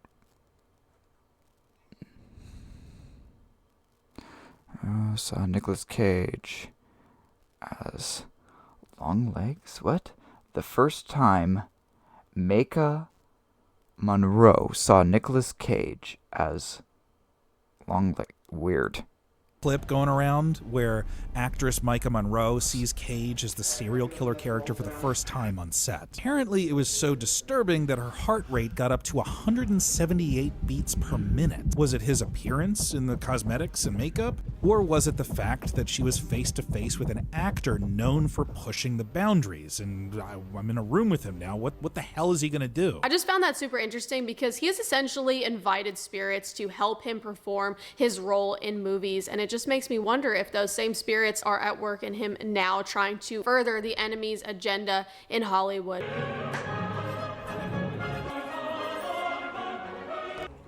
Okay. That one, I actually don't give two fucking shits about. Who cares? Who cares? If you think they are Christian, you are gravely misinformed. I really enjoy the Messiah. In fact, I think it's boring. Now, blasphemy towards God, I disagree At the with. other two main characters in the Making fun of the Catholic Church, well, they have a lot of that coming. A lot of that coming. this movie, we have FKA Twigs as the mother. In other words, as Mary. And this is just a quick glance good. at her Instagram. Oh, good. Obviously, very dark imagery. I don't like to judge a book by its cover, but at the I'll same judge that time, book by I its don't really cover. know what else to call. Okay, I'll judge this by its cover. I told you, there are people that just accept it. I told you, there are people that just accept it. This is one of those people that accept it. Okay? That if I walked next to this woman in a dark alley, okay, would I be a little nervous? Yes, because I know what the hell's walking with her. I can see it in her fucking eyes. Okay? Is the thing walking with me still greater? Yes. But would I stay a few feet away? Would I keep that, remember that 5-foot boundary that I told you about with the demons? Would I make sure that that's there? Yes. I told you, there are points in this video where she's going to be here, and I'm going to be here. This is one of those times that I'm here, And I would look at her, and I would say, you are a scary-looking bitch. You are. You are fucking scary. Stay the fuck away from me. Do you walk away, or do you get right up on it? If I were to run into that person in a dark alleyway, it is because God intended for me to run into that person in a dark alleyway. You are damn right I'd stay. And it would be two predators circling each other. You're damn right it would. Remember, I'm a shepherd. I've had to defend sheep. And I've had to fight dogs and wolves. Okay? This is no different. This is no different. It's just a slightly different style of combat. I would tell about Jesus. No, not this time. When you look at someone like this, who has made this choice, okay, you can address the demon. You can address the demon directly. Okay. I'm serious. You can talk about the love of Jesus all you want. This person doesn't care. This type of person has 100% made their choice and will kill you if they can. If God would allow them, just you speaking Jesus' name, they will try to kill you. This is the type of warfare we are now speaking about. Okay? We're talking hardcore spiritual warfare. We are talking that this person has 1 to 2, if not more, demons which stand potentially 10,000 years old. They have multiple with them, and as the war goes, and as we talk, guess what? More angels and demons will show up on the scene, and it turns into a street fight. Okay? And there is a war going on. There is a war going on in the background as we are talking. And to say there you cannot feel the energy and the difference, you can. In this type of spiritual warfare, you do not talk to them about Jesus. If you are there, it is because this person just might have one more chance. But that means the demon's being ripped out. The demon's going away. I don't care how scary they are. The things that follow me are greater than the things that follow them. And if God is sending me in to fuck up those demons, then guess what? They are gonna be fucked up. Because God said it. That's why I exist. That is why God saved me. It's because things like this don't scare me. I have seen this before. I will see it again. It is very real. And it is dangerous. If they kill me, it's fine. I would still tell them about Jesus. That's just who I am. I'm not saying not to tell about Jesus. Don't get me wrong. I'm saying that this person, okay, this is not just regular ministry. What much of this channel is about spiritual warfare. I am someone who used to cast magic. I have spoke to many demons. I have been possessed. I know the world. That's why God has me do this, is so I can tell you the good and the bad things here. She has also been in this world. I don't think she was in the same extent that I was, but she has cast magic. She has. We can both look at this and say, I know what this is. I know what it is by sight.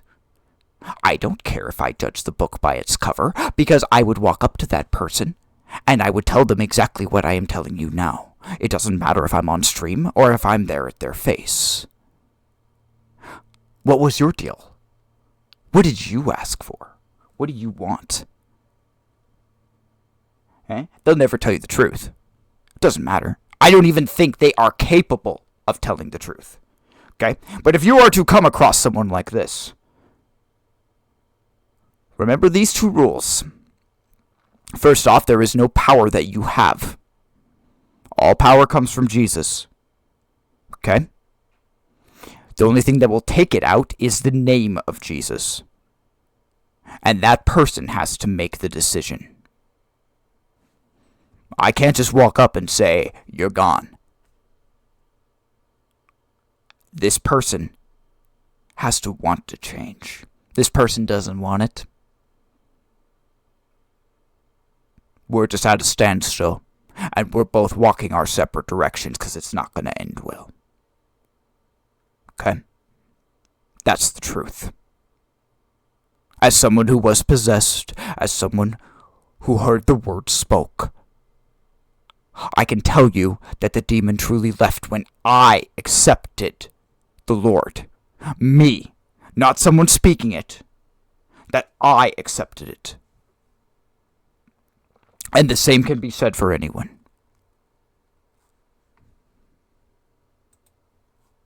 All this, I know some of you guys will say, Taylor, you overused the word demonic, but guys, I really don't know what... But see, that's her audience. Okay, that's her audience. Okay? Okay, she's talking with, like, average, like, starter gamer level. Okay? This channel is advanced gamer. We're like pro, this is pro gamer level, is this channel. We talk about things here that the average Christian says, what the hell is that? And it's like, that's in there. That's a deep cut. Okay? So, of course, her channel would say that. My channel, I don't expect to say that. Because, guess what? We know evil. That's fucking evil. What else do you want me to call this? Anyways, though. Yeah, this is what else? Mary. This is the mother of Jesus. This is who was casted for the Virgin Mary. The boy who plays Jesus as a young boy, Noah Jew, has been in countless movies. I couldn't find too much on him as he is only 20 years old, but I do remember being 20, and I do remember being down for anything, and not thinking before I did most things. I pray that he would realize and wake up to what exactly he is involved in, what he is taking part in. I really do. This isn't the first blasphemous movie about Jesus ever created, and it certainly won't be the last, but I pray that it tanks in the theaters. I pray that it tanks in the reviews. I also pray that people would see this for what it is. I truly believe that we are living in different times now, and I also think that Christians have had enough. But before we close out today, I want to share with you guys something that I heard on our brother in Christ, Marcus Rogers' channel. He made a video about another dark movie that was just released in theaters that I mentioned in the beginning of this video called Him. And he said something that I think every Christian needs to hear, and it's something that I honestly needed to hear as well. But especially for those who are new in the faith and maybe are watching things that you know you shouldn't be watching. He said, your desire to be holy needs to be greater than your desire to be entertained. And I think that's something that we can use in so many different aspects in 2025, living in this day and age with social media and TikTok. I feel like so many of us are just so accustomed to being entertained. And I don't know about you, but at the end of the day, when I go to look for a movie, I'm almost certain that looking for the movie is gonna take longer than actually watching the movie, because everything out there is junk. It's all garbage. And if it's not garbage, it's demonic garbage. And it's usually those big production movies with the best actors, with the best cameras, with the best script, that those are the movies we shouldn't be watching. Yeah, why do you think I've avoided King of Kings? Why do you think I've avoided King of Kings? It's because it has an all-star cast, because they're taking it from the beginning of Charles Dickens and not just going to the source material. It's lazy, it's childish, and it's stupid. There's the video. Throw this chick a like. Give her a sub. I like her. More often than not, we will be doing more of her videos. I took my break from her channel. I'm back. I took my break. I'm back now. Because she does really have a better perspective than the average. I agree with it. Okay? The only thing I don't agree with was her whole comment about the Catholics, that he should know better. And that's basically it. Like that's like the only thing I care about. I don't confuse the Catholic Church with God. I have subject myself to debunk Christianity, and some atheists destroy Christianity videos all the time to test my faith, and it's been brutal. I would actually subject myself to watching this movie, knowing that I have full trust and safety in God. Yes, I mean, you do have a point with this. At the same point, there is also danger in what we put in our mind. Would I waste my time or my money on it? No. If I could download it for free and watch it, will I? No. I won't. It doesn't even deserve to be on my chart. We will talk about it potentially one more time, and then I'll just make fun of it. I don't fucking care. It's a stupid piece of shit. It's gonna be a stupid piece of shit. It's blasphemous and it is anti-God. Okay? It's not the only thing out there like that. Okay? But that's what it is.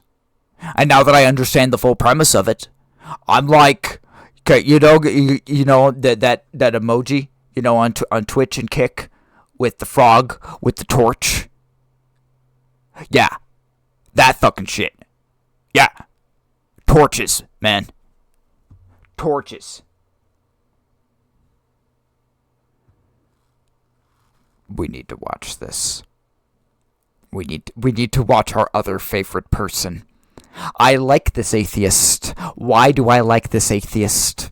Because he doesn't just straight up bash God, but he will give us a very unique view of the Crusades. I think we are going to watch it today. I think I have been calling to walk through the valley of the shadow of death. But we are all, but see, that's just it. We are all this world.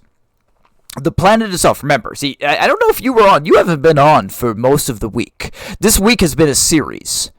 It's called the Accept series. Well, Sunday we talked God plus man / sin equals Crusades. Yeah, basically. I turned my internet back on last night. Okay. Well, the reason why I'm saying that is just because we talked about this being a pandemic of sin. So the shadow of the valley of death is the whole world. Now we need to, I'm telling you, it does matter what you put in your head. Are there things you should watch and things you shouldn't watch? Yes. Okay? Don't tempt it. This is one I just wouldn't do it. I wouldn't do it.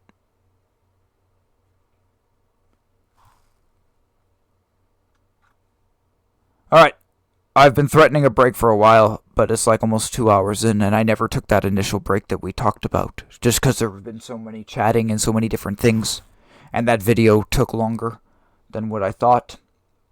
So, we're going to take a break for about a couple songs probably. I'll just throw on Accept, now that we've played all the music.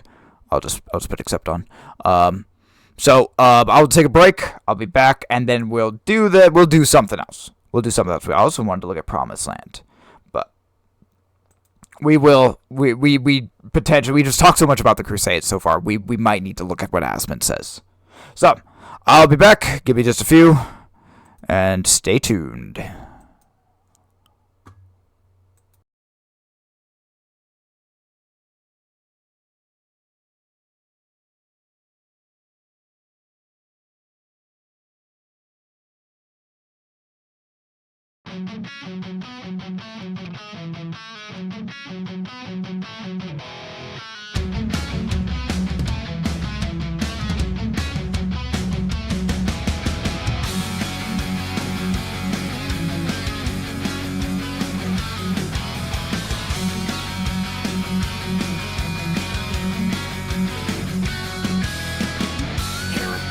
Straight down the barrel, through the bone, right through the metal.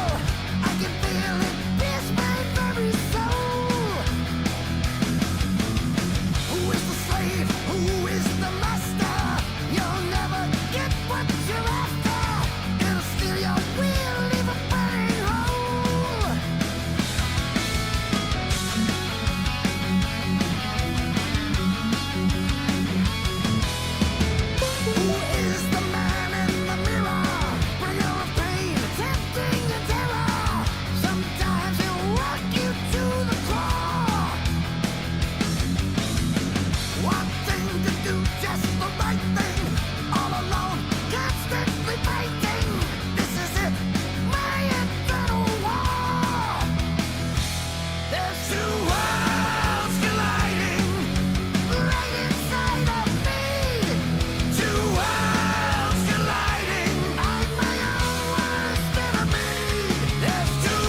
In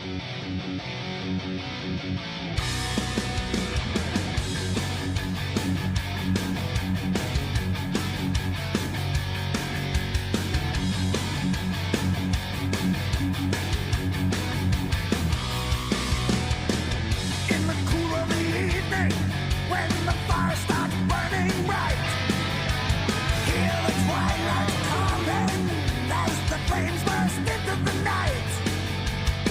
It's screaming in your bloodstream.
Oh, the pandemic of sin.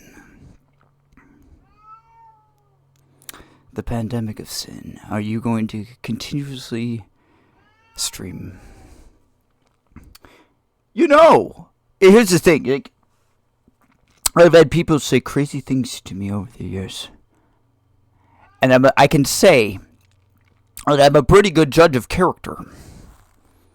Even when it comes to a thing like a chat. Now, when you asked me... Yes. You are. Thank you for being honest.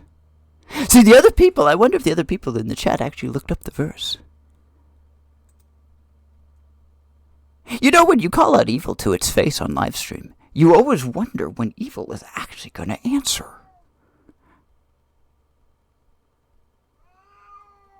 But I do. I called Satan a ballless coward to his face. So I have no issue with this. But for the rest of the class, we're going to read your text, your favorite text today. Then you and I have spoke before. Whether it is you are joking or you are literal, he was a bit of a dick. This is something that he would do. Pardon me for one moment. My cat is quite upset.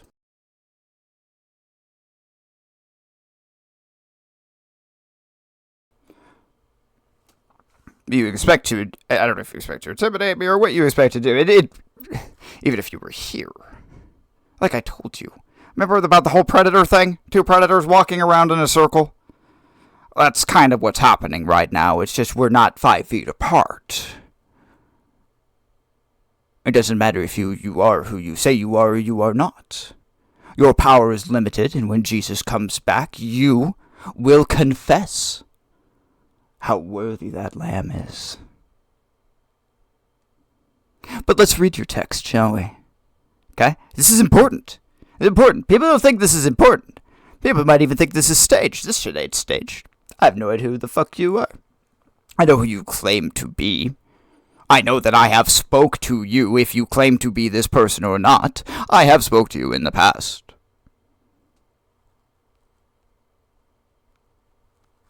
And it would not surprise me if a demon got on this channel, because you are all that honest. To a point. But are you going to be like Marquise? Are you going to tell me that at the second coming you're going to float? You're going to float to some other land? No, of course not. So let's get this straight. Do you think Jesus created everyone? Let's get to your verse first. What was it? Numbers 17 and 18. Number 17 and 18. Now therefore kill every male among the little ones. Okay? See, no one probably looked this shit up. I looked this shit up. And kill every woman that hath known man by lying with him. But all the women, children, that have not known a man by lying with him, keep alive for yourselves. It does not surprise me. It doesn't matter if you are a troll. It doesn't matter. It doesn't matter if you are who you claim to be.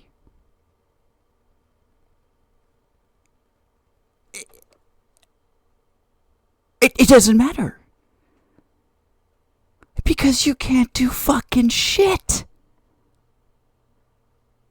And it doesn't matter that I am here.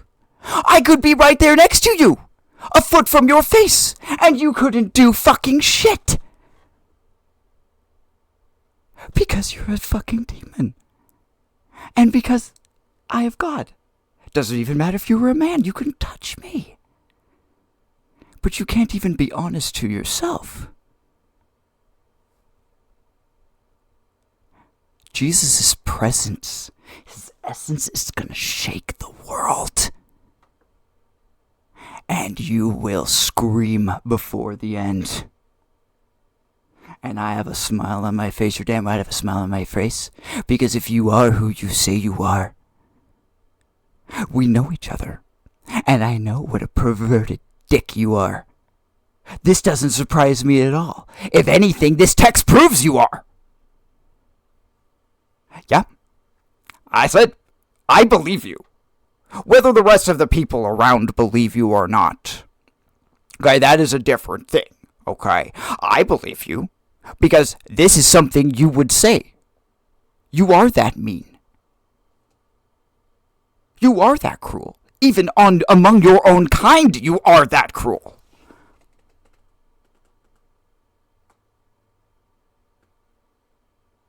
What a way to top off the week. You know, I have tried for many years to prove your existence. And people might think I'm crazy here and now, for even considering that you might be who you say you are. Eh? But you prove yourself. You prove God is right. You prove God is real because of your own words. That this short conversation, my guess, is going to illustrate my point far better than I could have the other days.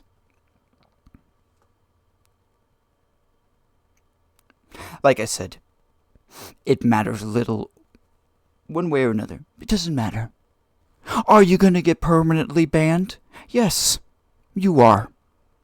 I will ban you. Because I'm going to put it this way. If you were Marquise, I might entertain you to be in the chat. But because you are who you say you are, and I didn't like you in the first place, even when I was a Satanist, that I thought you were a dick back then, I'll definitely ban you now. Before I do.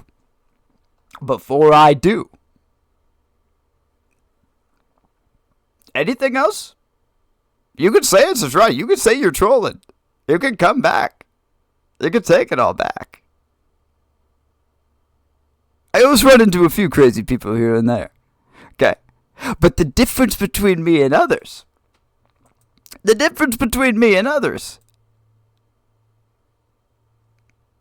is that I might actually agree with you.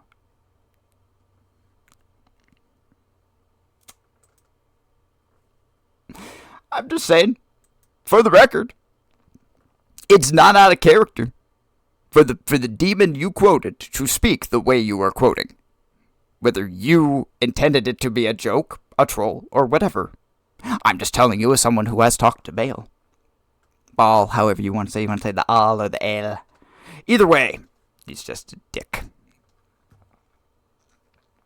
As are you.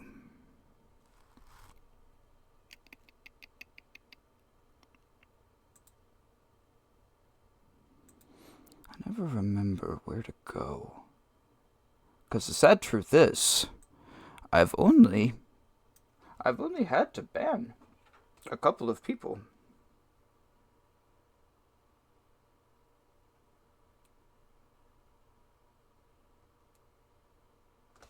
Okay, I think there we go. My phone finally just picked it up, so it caught his message. I didn't actually have to go to here. That's fine. I just blocked him. Now we're going to talk about this for a moment, okay? We're going to talk about this for a moment. Because this is a coin toss. And I'm going to be honest with you that it was a coin toss. Is he who he said he is? Potentially.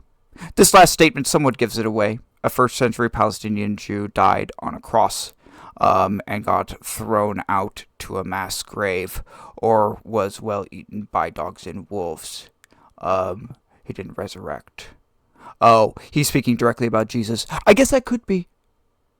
I mean, here's the thing. We're talking about demons. Okay? This type of cruelty and vulgarness, even though he didn't swear. The crudeness in it.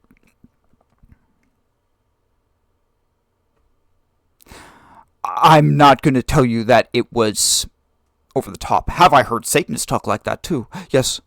It's a coin toss. We don't know. You can ask Jesus when Jesus comes back if this was actually Baal or not.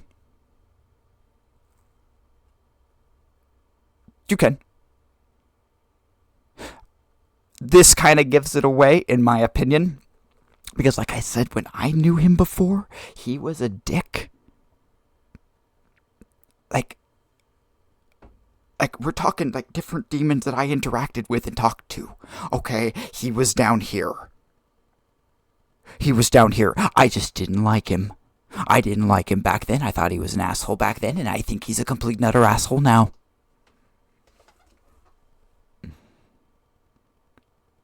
That's honestly how probably the conversation would go. Probably. If we were to be in person, it would go something like that, and then we would start testing to see if it is actually a demon in just human form, or if it is a human with a demon in it. We'll figure that out. That's if I were there. That's where the process would have gone to. And it is going to be a back and forth. But they always say stupid things like this. They always say idiot things like this. Okay? They try to confuse you. They add a little bit of truth, and then insult you. Try to change the subject. They say things like, my favorite verse is, now therefore kill every male among the little ones. Could have been an atheist. Could have been a Satanist. Could have been just a crazy person. Could have been a Redditor. Could have been some incel Redditor. Or it could have. It just could have.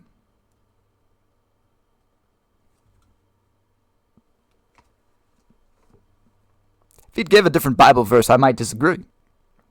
But like I said, he was always a dick. He was always a dick. And someone like this, if it is who I think it is, unfortunately, they're probably going to be back.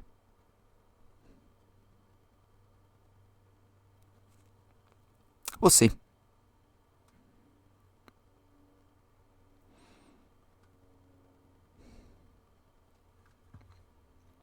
And if I didn't have people wanting me to buy bots, I wouldn't have other chatters at all.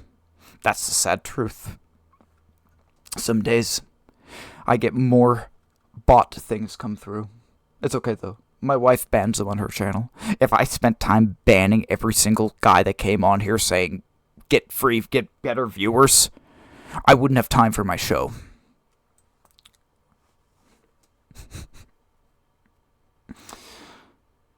Concept that Baal came on my channel.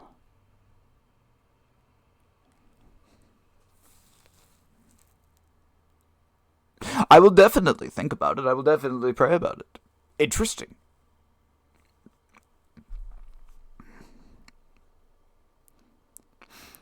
If it was real, it does not surprise me. What surprises me is that it wasn't sooner. These guys don't like me. They don't like me at all. None of them like me. Some of them dislike me less than others. Marquis says he actually likes me. I don't believe him. I think he's a liar. I've heard the term cuck used recently. Marquis is as cucked as it gets. That's the best way I can put that, demon. He's cucked. I hope I'm using that word correctly. It's a new term that I've heard people use. But if Tucker Carlson can use it, and Tucker Carlson's like 15-something years older than me, I think I can use it. Baal, though. I mean, we even talked about Jezebel. I am a Jezebel. Remember, we talked about it. Jezebel was from Sidon. Okay? Baal and Astaroth worship was her thing. So, everything he says in it honestly ties to who he says he is. And if we take someone honestly, if he claims to be Baal, we will just say that Baal entered the chat. He exists. I've spoke to him. I know he exists. Whether you know he exists or believe he exists is up to you. But between me and him, he got on to insult me. And insult Jesus. He always has to insult Jesus. They always have to. They couldn't speak the truth is if it were shoved up their ass like an enema. I'm serious. I've said that to them before. I don't believe they would know truth if it were shoved up their ass. I don't think they would. I don't think they physically can. I think he knows. Deep down, he knows that he's gonna fucking burn. And it's gonna be longer than any human on this planet. The demon itself has done a lot of bad things, and he is going to be responsible for all of them. All those men and women he killed, those men and women he tempted and pushed forward, guess what? That shit's coming back on him in the end. Okay? They can't admit it. There's not one demon I have ever spoke to that can admit the second coming is happening. They are all in such straight denial of the fact that they will just go off on these random rants. Read the chat. Read the chat. These random fucking things. I can entertain the idea of this guy being a demon because this is typical to me. He speaks like them. Is he or is he not? Only Jesus and only time will tell. It will be one of those questions that we will have answered after Jesus comes back. For now, we are just going to say that this is a milestone. More will happen. If I have learned anything from battling them, is once you get rid of one, a mid-range like him, he is mid-range. Don't let him lie to you. Okay, you start working up the chain. I have worked all the way up the chain. In a fight for a human being, for a human soul, with God and angels on my side, and Satan and his demons on the other. Okay, we have worked up the chain. Meaning, as you keep casting them out, as God keeps giving you the power, and the angels keep ripping those demons out of the person, a different one, a more powerful one, takes their place. Okay? And I consider it working up the chain of command. He is a mid-level chain of command. But do not, if this is real, do not doubt what you have just seen. That we are even at middle chain of command at this time with the amount of viewers we have. That he would take the time to do this. It shows we are on their radar. That is also important. And that may not be important for you as the viewer. That is insanely important for me as the host. Them being concerned and their reactions, or even someone who is possessed coming on, anything anti like this, okay, where it's specifically one person coming in, is of great importance to me. Because by watching my enemy, hopefully I will understand. I will understand where we're at, if I am doing the right thing, if I am hitting the right talking points from time to time because their reaction. I made some pretty heavy-weighted, bat-held insults. When I say bat-held, I mean I'm swinging a fucking bat with the insult. It's not me swinging my fist. No, I just picked up a big-ass piece of wood and I swung it at your head. Yep. That's what I did with the Catholic Church today. Yeah. With the exorcism, with the demons. And I would say that conversation earlier, the hour earlier, is what pushed this. They can't help themselves. Someone had to come in and utter that I was stupid. Okay? Someone had to come in here, okay, from their side and tell me that I was wrong. They always have to. It doesn't matter if you are watching or not. Those motherfuckers cannot help themselves. They can't fucking do it. Of course it was a demon who came in here. Because I told you in such a blunt, straightforward manner, in a 10-minute rant, straight up against the Catholic Church, comparing them with voodoo. And saying that a priest next to me is a liability, would that have spurred this? I think it would have. They have come out for less. I have had a demon come at me for less and speak to me for less. And try to derail my point for less. Yes. Yes, I have. Do I have proof? Nope.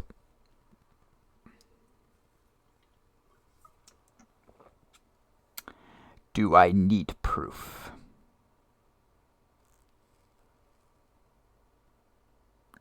I think there is enough proof standing before me. You read the chat. You read his reactions.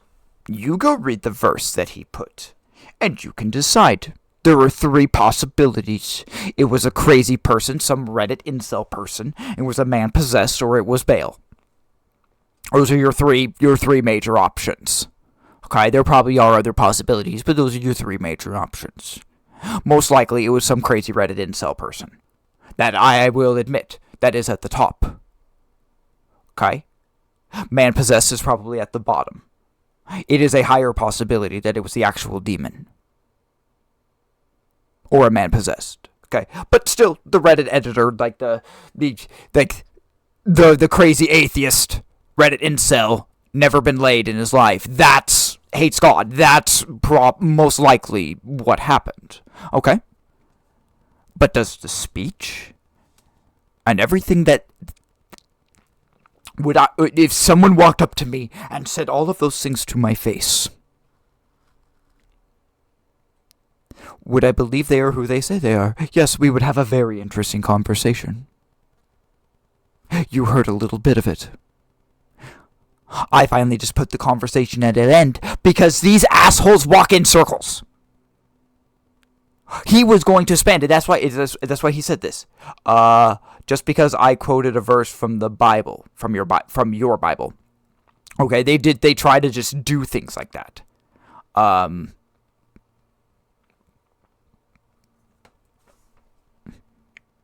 Might be. Might not be. If it is the Reddit editor. You wait.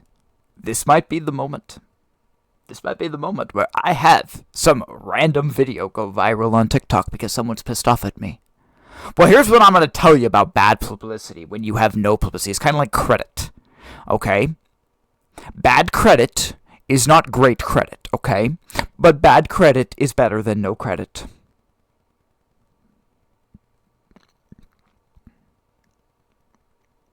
Do I want to spend my day banning assholes like this and having to get a moderator? No.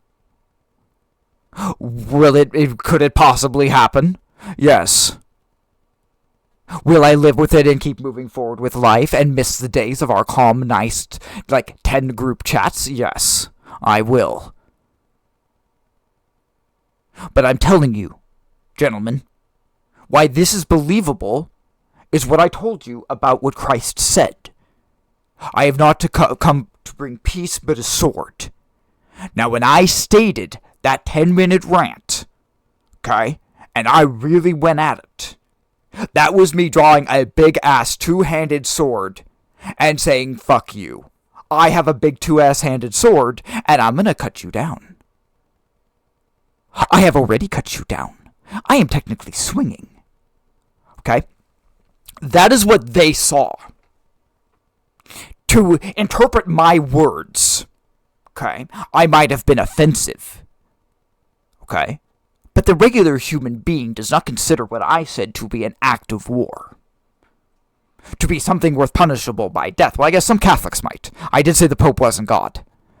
I guess some Catholics would say I would burn in hell for that, especially old school Catholics, okay, but to Satan, what I did was I walked onto his property. I took a container of gasoline. I poured it on a bunch of things. I then looked over at the owner of the house, Satan, standing there. Okay? I pulled out a fucking lighter, and I lit the gasoline in front of him. I know what I did. I know why I did it. Because Satan's not going to run over and stop me from lighting his property on fire. You want to know why? Because I got a car full of angels behind me.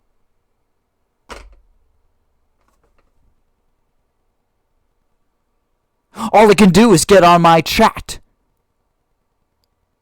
That's all he can do.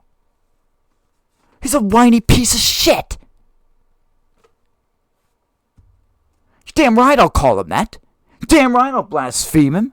I don't care. Lucifer's a douchebag.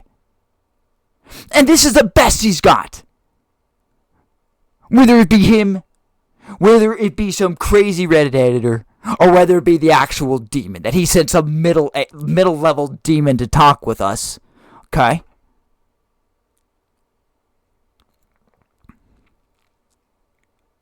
Probably wasn't. No matter what, though, you think the words came from the man. No matter what, that I would say. These were not the words of a man, whether the man typed them or not. That I will say. Okay, whether if it was the crazy Redditor or not, they are under the influence of evil. They are. That's clear. That's clear by... I mean, who the fuck knows numbers 37, 31, 17, and 18? Who the hell knows this? I don't know that verse. That's just some random chapter and verse talking about killing children. And taken out of context.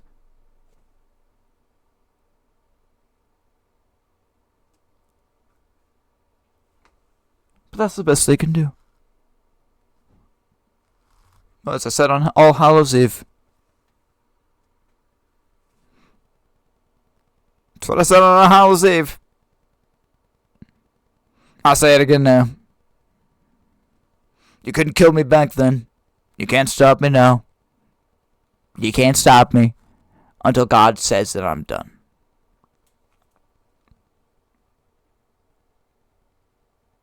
You may not like that I'm telling the world and thousands of people about your bullshit, about how you really operate, about how you're not all powerful. You're just a created being with a chip on his shoulder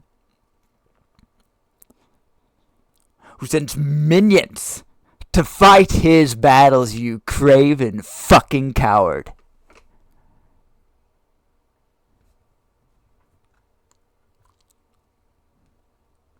Your government's over.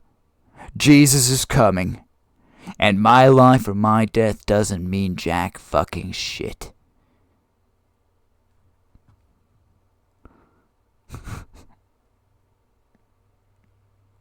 That's all he can do to you, gentlemen.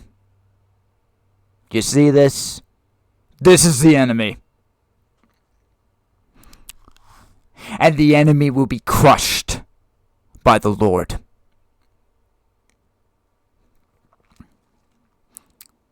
Jesus is the Son of God. This douchebag is either a human being or a demon, both created. They are nothing to the Lord. Their words are nothing. Their threats are nothing. Okay? They talk a big game. Yet they can't even admit the simple truth they're gonna burn. They can't. I would love to hear one say it. Just one. But they won't. They can't tell you the truth. This is evil. Don't fall under man's tradition. Okay? Like I said, I know what spurred this. If this is real, I know why they were here. And it is a life lesson for me. It says that I can press their buttons. It says that real hardcore rant might just be what we're going to be seeing more of in the future. Just maybe.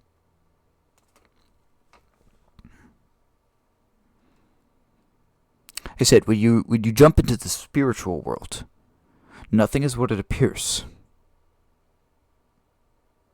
That's what you must always remember.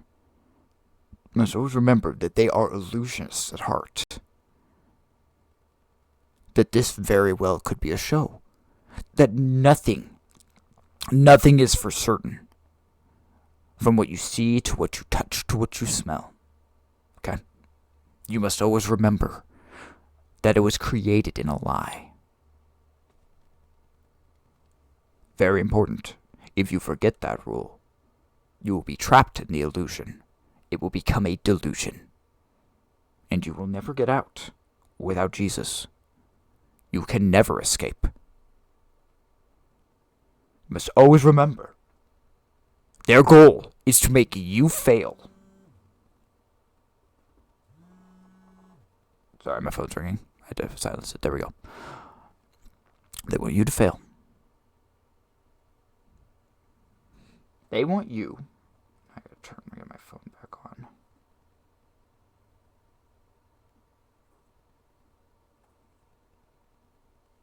Second. It's trying. We'll see. I might have to reload it. Okay. They want you to doubt.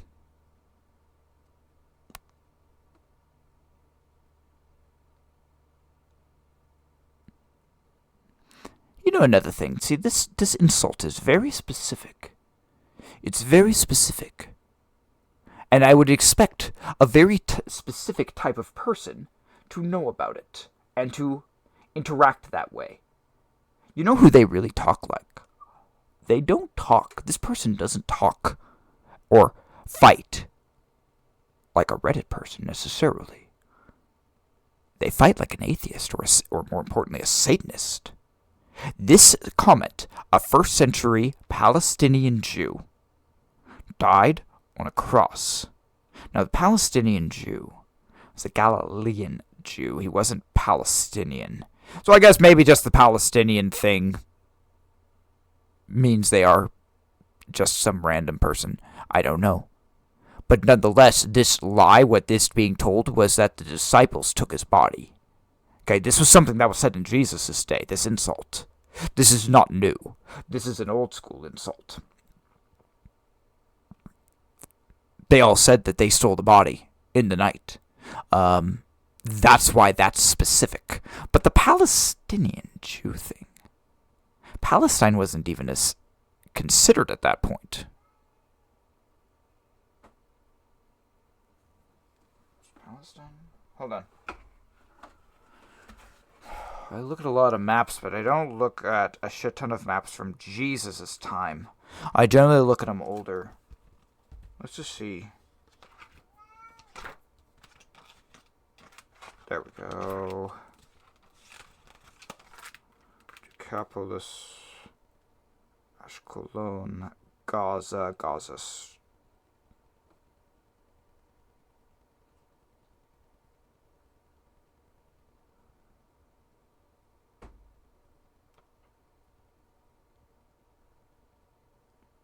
No, Samaria and Judah.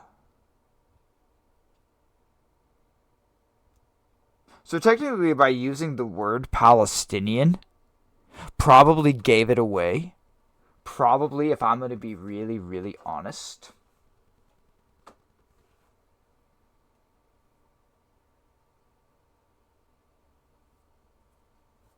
One second. My phone still is not. There we go. No, I'm on Stream Manager. After that phone call, my phone got turned off. There we go. Okay. But the Palestinian would kind of betray a newer, younger culture. So, who knows? Probably not. Probably not. We're probably leaning more and more as I'm analyzing it and thinking about it towards just some Reddit person. Probably. Hates Jesus. We run into them every so often. But I would like to think that a demon came on my show. With all the things we talk about. Who knows? I gotta go talk to my cat. We're gonna have a second break. And then we'll probably watch the Asmund video, and then we're gonna start wrapping it up. So, be back in just a few minutes, gentlemen.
it up.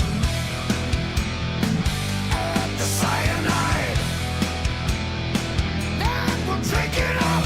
You're gonna feel so fine. And I said, don't drink the Kool-Aid. Don't taste the holy water. Don't drink the Kool-Aid. No matter what the preacher says.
I was gonna jump on after the last song, and then it was like, no, we might as well play this one a little bit more. This is the title song, after all. For today's episode, I was pondering what this dude said. I'm not gonna let that go easy. I'm gonna think about it. And so I looked up the word Palestine in the Bible. That's the thing that's bothering me at the moment. There's actually only one reference to Palestine in the Bible. It's a very weird way of saying that he was a Palestinian Jew.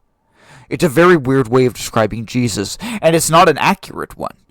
That's why it's strange. Because he wasn't a Palestinian Jew. He was a Nazarene. He was from Nazareth. You know, you could even say that he was technically a Bethlehemite, because he was born in Bethlehem. He was raised in Egypt longer than he probably would have spent his childhood on the coast of Palestine. The coast of Palestine is kind of clear. He wasn't born in Ashdod. He wasn't in Ashkelon.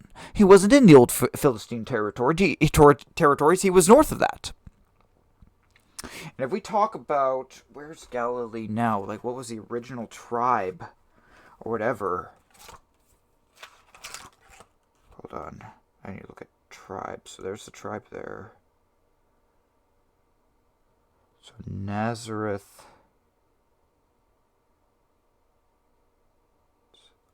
It's hard to tell. Issachar. He would have been in Issachar. That's where Jesus was born. So he would not have been born anywhere along the Palestinian coast, the Philistine line, anything like that. It's a very bizarre way of talking about Jesus, and it is a very inaccurate way of speaking about Jesus. I would expect this from someone who spends their life on Reddit. I would expect this inaccuracy from just a hateful atheist, if I'm going to be really honest about it. Would they pick something super hateful, or a Satanist, something super inaccurate, say they're a demon, and then then state something that basically contradicts their point? This phrase is very true. It was a lie that was said when Jesus died. The problem is this one word. Calling him a Nazarene, honestly, was the greater insult. Calling someone a Palestinian Jew in this day and age is actually probably a great insult. But in Jesus' day, I don't believe that would have. Calling him a Hellenized Jew would have been a great insult. Okay? Calling him a Nazarene. It's like saying you're from Detroit, Michigan. You know, it's a shithole. I've never been to Detroit, Michigan. I've only seen enough videos to know I'm not going to Detroit, Michigan. Okay. So, that's the type of place that he grew up. He grew up in the slums.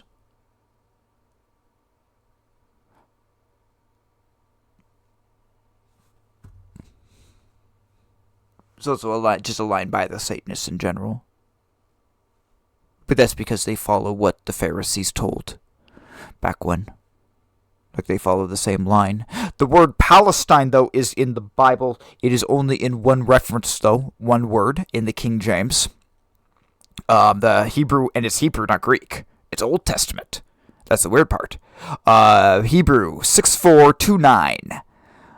Joel is one of the smaller prophets. It basically talks about Tyre, Zidon, and all the coasts of Palestine. And a lot of Joel talks about remnant. Some of it talks about, like, the fall. I think it was the fall of Israel and so forth. I think he was, like, middle prophet, like before Jeremiah. I think I'd have to go back to my chronological stuff. But I think that's where he was. I've only done that once, where I've read the prophets in order. Worth it. If you're going to read the prophets in order. Just go online, just look up Google, say I want all the biblical prophets in chronological order, read the books in that order. It makes way more sense. I will never just read, like, the straight books again. Like, I have to read them in chronological order, because it just tells it tells the correct story. Everything, all the random things they say come true, because God prophesied them. So, Palestine is here. Palestine isn't even in the New Testament. I'm sure it was a place. I'm sure it was off to the edge. But it's just bizarre. Sorry, this entire thing has thrown today's episode kind of off track. Am I mad about it? Not really. I'm not really mad about it. It just means that some of the other things I was going to do we might not be able to get to because we have now spent 40 minutes or so probably debating whether or not this person was Baal or not. They probably weren't. They were probably just some stupid person who had a problem with God. Nonetheless, the words did have meaning, even if the demon probably wasn't there. The words were still spurred by said being. So they are still speaking a truth, as I said prior to the break. We will definitely. I'll go on and I'll follow him on. I'll find him on Twitch later, or Kick. I'm not sure if he's on Kick, but I will find this guy. I didn't realize that he was a live streamer. Let's see here.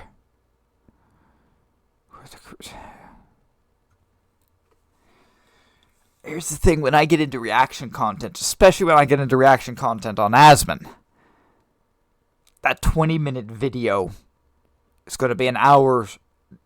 That's an hour-long journey. And I'm not sure I want to do an hour-long journey today on it. We might save this. Also, my rule on reaction content, I generally just try to wait a couple of days for any person that I am doing reaction content on, especially when it is their primary source of money. I don't think he cares. He doesn't. Otherwise, he would make you pay for his ads and so forth and different things like that. I don't think he cares, but it's just a kindness I always try to show the other YouTubers and streamers, is I don't do the video right away. So we probably will save it. We're removing this piece of shit off of my watch list. Not that she did a bad job. She did a great job. I agree with her. I hate the movie. I will watch the movie. I will recommend anyone watch the movie. In fact, this might actually keep me away from Spider-Man Noir. We'll see.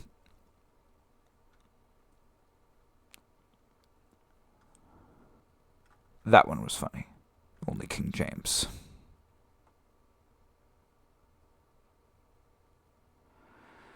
I want to watch it, but we're not going to watch it. Because it is Friday. Okay? Because we have spoke a lot about this series, okay? And all the different days of meaning. Yet in the end, all the different days come together. Every day this week is linked.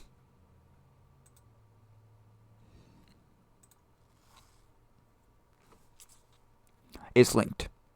We always go back to the picture because the picture gives us a better physical representation than anything I could describe to you. In 12 hours of straight talking, this picture, especially the picture if I could modify it, what I would really show, okay?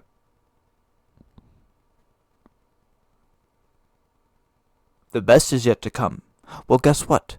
The best is yet, what the best that's talking about is up this hill. It is over that edge. That's where the best is. Okay? The best is not down here. This is not the best. The best is not across the street. There is lightning, there is fire, there is death. And like I said, even if I was a Satanist, I wouldn't be caught dead with these people. I don't want to talk with them, and I am definitely not going to share the end of the world with them. I'm not. I didn't like them. I didn't like them when I was a teenager. I didn't like them when I was a Christian. I didn't like them in my 20s, when I was in early 20s, when I was an agnostic. I did not like them. I liked them even less in my mid-20s, when I was a Satanist.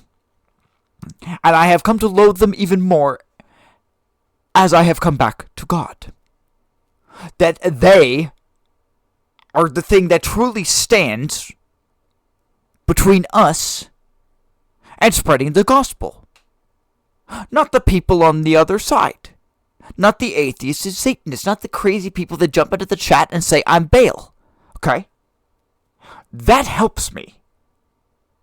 They may not like to admit it, but people doing crazy things like that actually help me. They help God. What doesn't help God is being lukewarm. What doesn't help God is saying it doesn't matter. What saying is help God is saying, I believe in you, but I just don't care about anything else. Okay? That's the real enemy.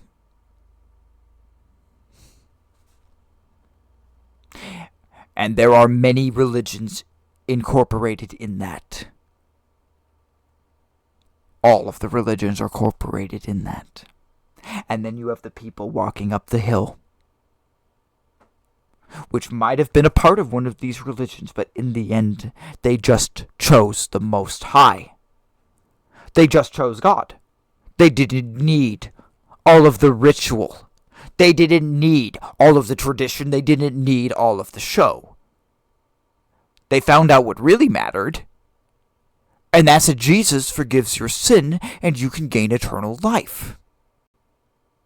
The tradition and the bullshit and the fat, as people call it, does not matter. It can be stripped away. It is fat. It can be cut away. It can be thrown in the garbage. It can be thrown away where it belongs. It can be given to the dogs. Okay? And you know where that metaphor is going, considering we had someone saying about something not nice about Jesus, that the dogs tore up his body? Well, guess who the dogs are in that metaphor?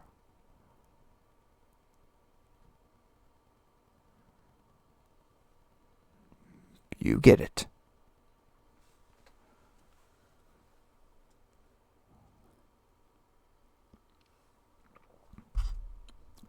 Don't believe the lie. If you take anything away from the 20 hours or whatever of live streaming, I might hit 20 hours this week. I don't know. I was at 15 something. I doubt I'll get to 5 today. So probably like 17 or whatever. 17 hours of live streaming this week. Okay. If you have listened to all 17 hours, okay, and I ask you to take one thing away, this is what I ask you. To strive to be on that right path. How do you do it? It's pretty damn simple. You start with following God's law. You start with prayer. You start with study. And then more things will come. And God has plans for every single one of us. Okay? We all are meant for a different thing. We all have different talents. We all are given different items to do. My item to do is to be on here. My item is to talk to people around the world and say that the Bible is real, and inspire others to say the same. The other part of my job is to walk up to really scary things like we saw in that picture and say, guess what? I don't care how scary you are. Jesus is greater. The light that's behind me is greater than the darkness that is in front of me.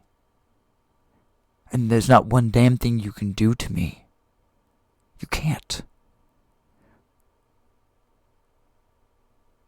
Okay? That's the other part of my job.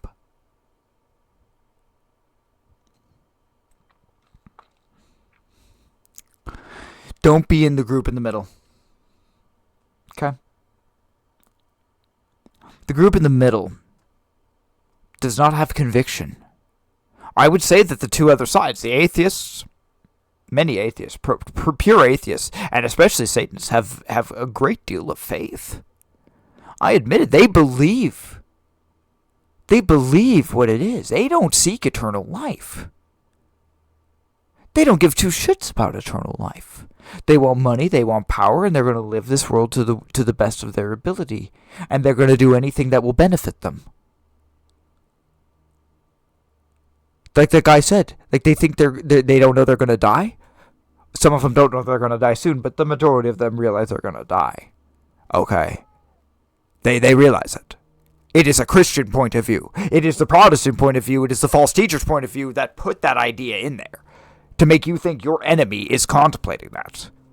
Some are, but not the majority. Okay. They pray that the world will burn, and they have conviction that the world will burn.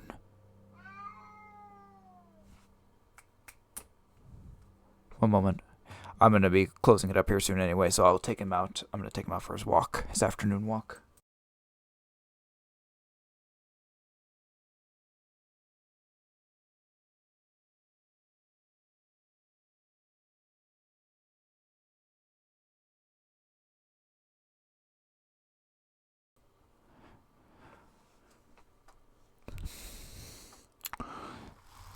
But as much as he's upset, the truth is that this is more important right now. Okay? But in closing for this week, and as you get ready, tomorrow, within a few hours, even, here where I'm at, the next 5 hours, it will be Sabbath. I have spent hours this week, hours, speaking about the Sabbath, talking about its importance, that it is God's law, and that it is man's stupidity, but they don't keep it. Literal idiocy. Okay? I'm done having the debate. I'm done looking at you and saying it's your Sabbath. I'm done. Okay? And if anything, that Sirius has taught that to me, is that maybe, like Paul, I went just a little too soft.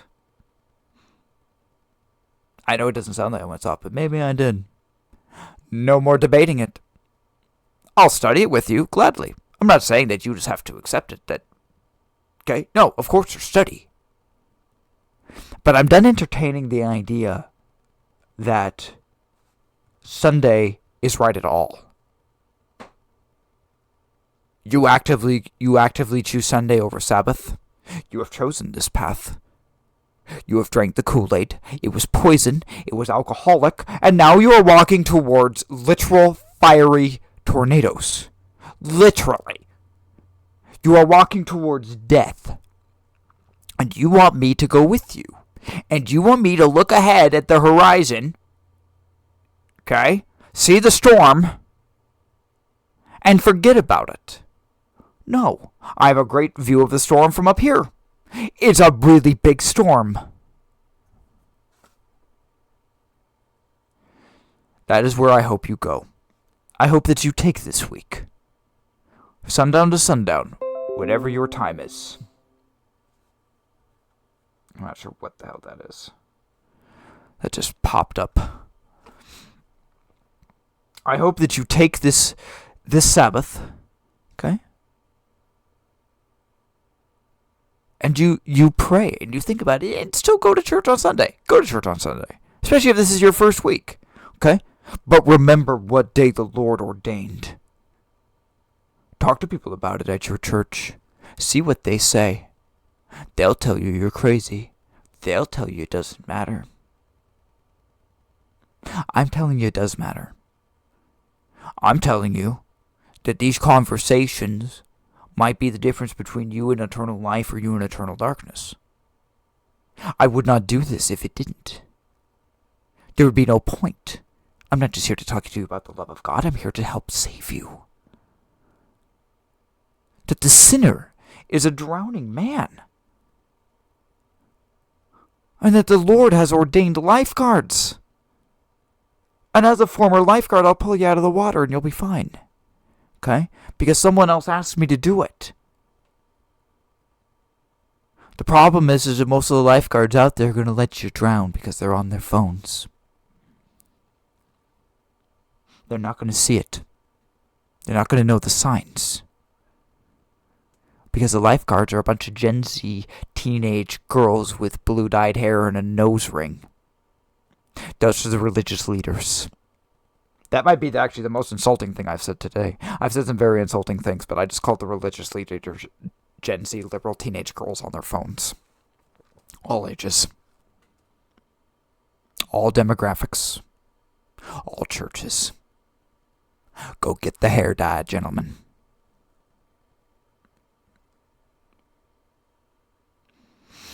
There are people drowning in your churches, and you don't see it. You yourself have fallen into the water, and guess what? There's water going places it probably shouldn't. Okay, it's called your throat and your lungs. Okay, it's called water coming into your mouth as a swimmer, as a hardcore swimmer for many years, who have tread water for 10-something minutes holding bricks and shit. Okay, chlorine coming into your mouth, being that far away from water, is not a fun thing. Right? It is not a fun feeling. Even if, because you get a little bit in, you start feeling heavy. Because you're swallowing, you're breathing in water. Okay? The people you are trusting for your safety are drowning. They don't know how to fucking swim. Because they were on their phone during class. They don't know how to treat your scraped knee. They don't know how to use the bandages correctly because they were gossiping with their girlfriend.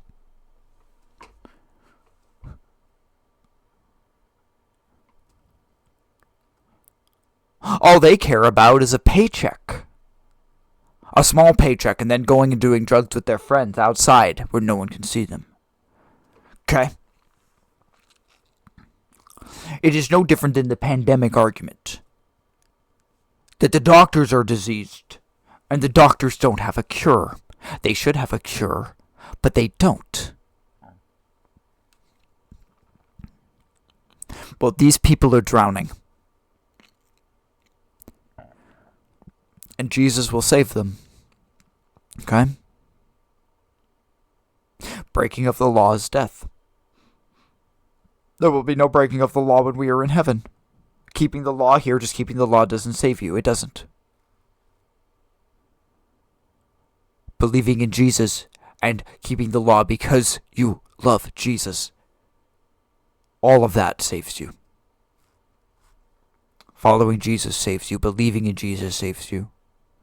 Not the traditions of man. If you take one thing away, this entire day, this entire week, all the crazy shit that I've said, if you ignore all of it, take that one thing.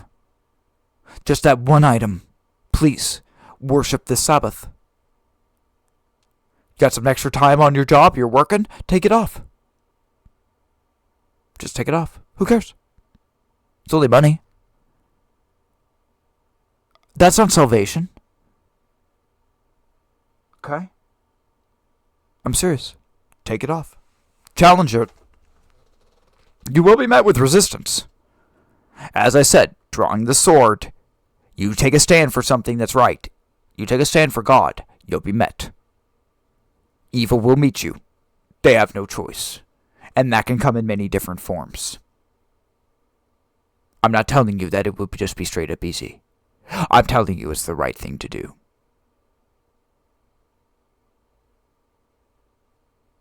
You know that person in chat? I could have just banned them. I could have. I read the text during the break. I looked at it. I knew. I knew they weren't being honest. But why would I shut that down? Why would I not allow them to state what they did and prove my point in some ways better for me than I can prove it on my own? Okay? We have seen where this takes them.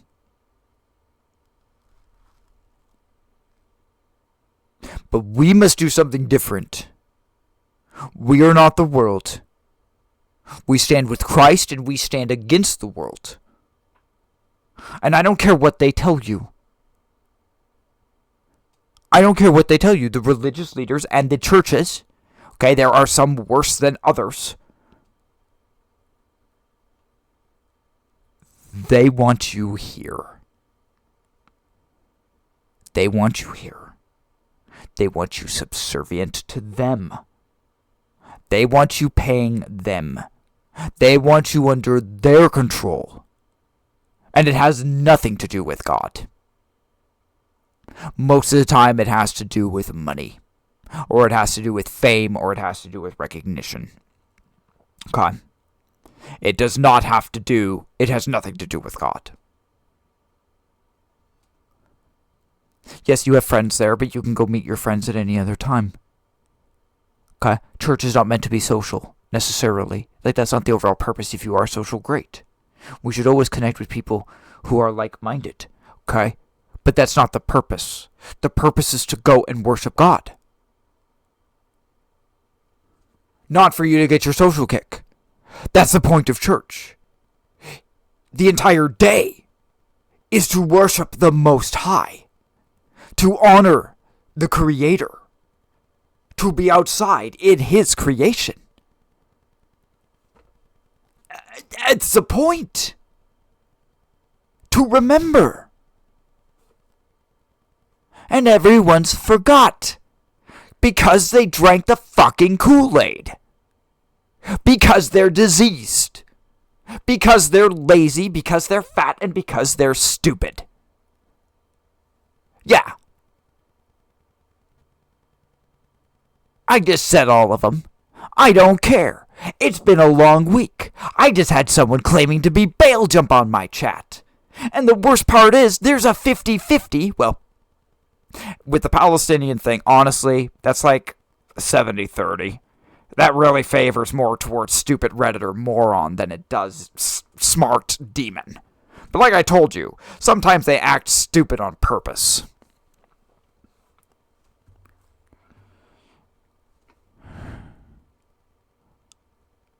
I'm tired of people denying what it says. And that's why I am becoming more and more radical as the days are going along. It's because I look at the world, I study, I tell you guys what it says, I study more, I hope you study more, I don't know that, but I hope you study more. And I am gaining less and less patience. I'm not gaining more patience, I'm gaining less patience. I am losing patience with the world. Because I am tired of going in circles. I am tired of the same lies being told over and over. I am tired of the right and the left, when that's not the problem. I am tired of the liberal versus conservative argument, when the conservative should look and say, am I actually standing with God, or have I just decided to stand with me and other men? I'm tired of it. I am tired of the hypocrisy of the United States. I am tired of the bullshit of Christians. Okay?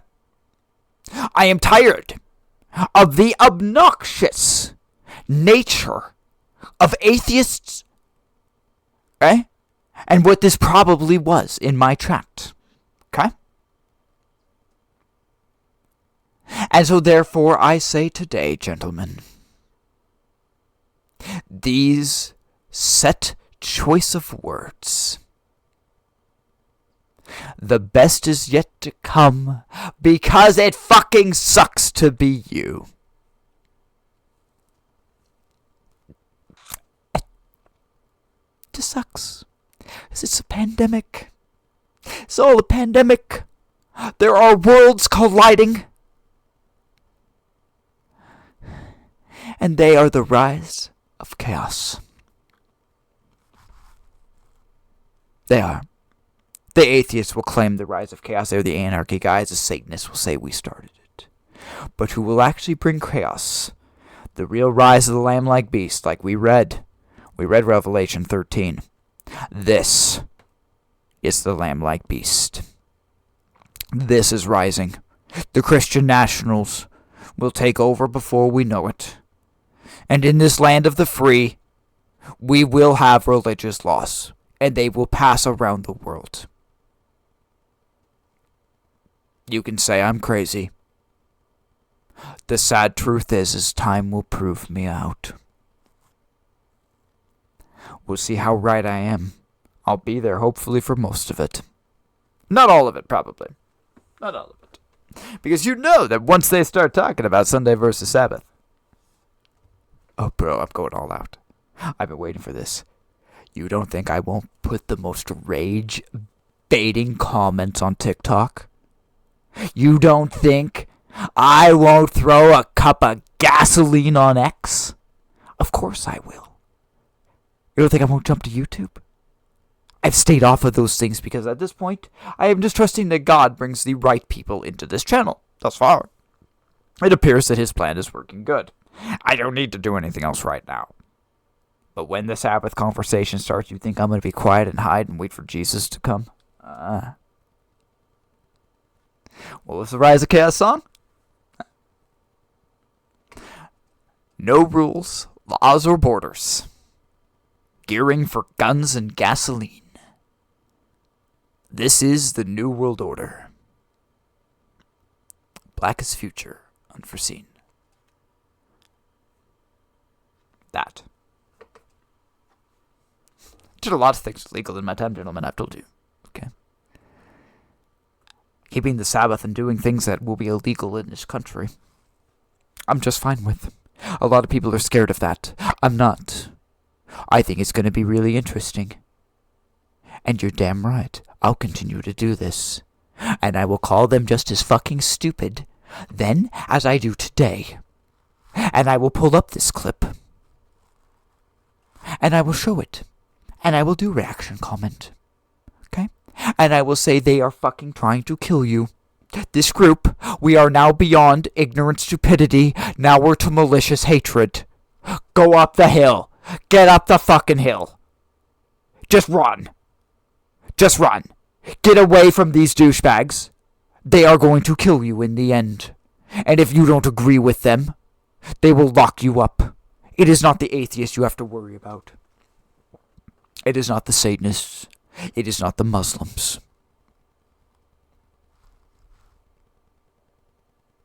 It is the lamb-like beast. And do not think there is not a malicious intent. It may not be from the people. I'm not saying it's the people. Do not say there is not a malicious intent from leadership. That's the conspiracy theorist in me. Okay, you can say I'm wrong. I'm not going to say I'm 100% right. But I'm not wrong. I've known people like this. Sad but true. I am sure you have known people like that.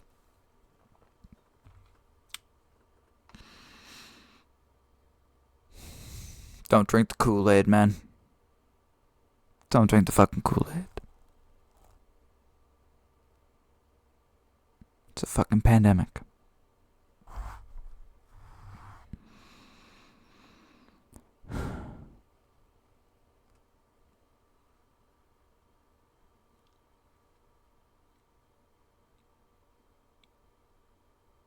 What do I tell you? I'm going to tell you not to worry. And the reason why I saved the song for today is because it is the truth. The best is yet to come. On your dying breath, the best is yet to come. It's that simple. When it rains, don't look at the rain. Look for the rainbow. Look for God's covenant.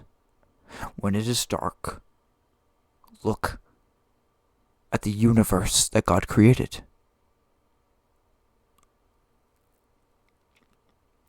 Be a dreamer. Let them call you naive.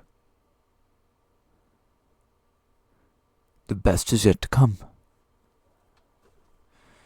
Be a simple man. The Bible doesn't say be rich. Be a simple man. Call me naive. On my dying day I'll say, the best is yet to come.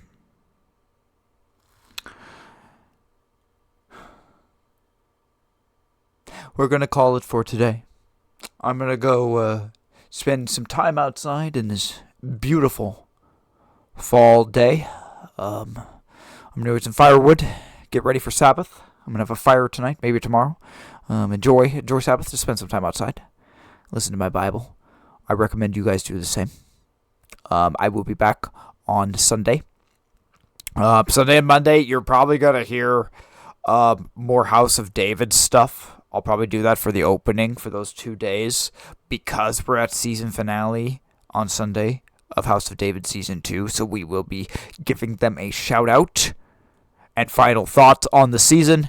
They have done an amazing job, so make sure to tune in on Sunday and Monday for that. Sunday we'll kind of like be going over pre-stuff for it, and then Monday I'll talk about the... Because I won't have watched it. I will not have had time to watch House of David Monday morning. Or Sunday morning. But I will by Monday morning. I'll have time for that. So, but I'll get on Sunday. We'll look over final texts. It'll kind of be like a House of David like thing, like pre-show, and then after show we'll talk about where they're going to end. We'll set predictions. We'll just have some fun. Lots of fun. I don't want this channel to always be just kind of like the rain and so forth. But today, I mean, let's face it, guys. We had a guy jump in the chat to claim to be Baal. Okay. We gotta have a little doom and gloom sometimes. We gotta have a little more serious conversation, especially when we're talking about something like salvation. You know, it's not like your eternal life isn't at stake or not. You know, it's not like, you know, you living forever in perfect happiness, you know, with the creator of the universe isn't on the line. You know, I wish people would, I just wish people would take it more seriously sometimes. But then there's people that just go crazy. And they take it so seriously, and they forget that God is a God of love. Okay? They do. It's just, I remember God is a God of love. It's just when I look at someone who is truly consumed by evil, and will actively push evil, I have an honest conversation with them about evil. I don't have to tell them a lie about Jesus. They don't want to hear about Jesus. And I can only imagine that it might just be the last chance that person will have to see a good example or to go away, you know, to go away from the path they are on. But the demons have to be taken away. It's a fight. We'll talk more about that. I feel I gave you a pretty, I mean, considering how the conversation, I feel that you saw enough today. That was a good teaser. Remember, okay? Not exorcism. Exorcism is a dirty fucking word. We don't say things like that. Okay? Because a Catholic priest, if you go in and you follow the Bible, okay, which you can do. You don't have to be special. You can go in and cast out a demon in the name of Jesus as long as Jesus is with you. You don't have to be some priest. It's just an ordinary guy. Okay? Just know if you take the priest with you, the priest is the fucking liability. I almost said a really bad joke. A joke I don't normally say. Talking about liability. I'm not going to. It was rude. It was mean. Even by my blunt standards today. Alright. Because I'm very serious when I said that. I would never, ever walk in willingly to cast out a demon and fight evil with a Catholic priest by my side. I'm going to say the other pastors are pretty much in line. There's a couple religions I might look at them and say, are you sure you want to do this? You sure? This may not go. You may not like what you see. I know this looks exciting in movies, but you may not like it when you actually are up there. There's a lot of people who think they enjoy that shit until they actually talk to the demon and they actually see the power and they see it's real. And they turn and they run. Be careful if you ever do that. The person that goes with you, they really need to be with God. If they are not with God, they are a liability to you. Just like the Matrix, they are still plugged in. And that demon can jump. Can jump from body to body, so suddenly you are having a conversation here, and it's talking to you here, and then you turn around and you're talking to it there. Real. Just keep that in mind. Because we've talked so much about that. And remember that God is the one that's really in charge. Satan's not in charge. And there's no rules. There's merely what God says. That's the rule. All right, we're going to call it. I feel that this week has been a huge success. I will probably even put this video series on some form of platform. If you are watching it on some form of platform, come check me out. Find me on Twitch, Kick. I do have Facebook pages. I have X. I just don't post a lot on them. I only post like to advertise I'm streaming. But BTalk 712, look me up. My name is Douglas James Cheatham. I am an author of Rangers Universe, as you have probably seen on the break pictures. I have had a lot of fun this week. I will be back on Monday. We will talk more. We will go over the shit. We will point out the hypocrisy. We will look at the Christian nationalist drama unfold. We will do it all. We will do the things, and you know what? We're going to do it the right way. We're going to do it the way Jesus did it, and the way the Bible talks about it. Seriously, though. Seriously. Take Sabbath off. Sundown's a few hours. Get your house ready, get it cleaned, and imagine what if Jesus just came to your door. You know? Study, pray, turn off your electronics. Take a day off. I will take a day off. I'll see you guys on Monday. Peace out, all.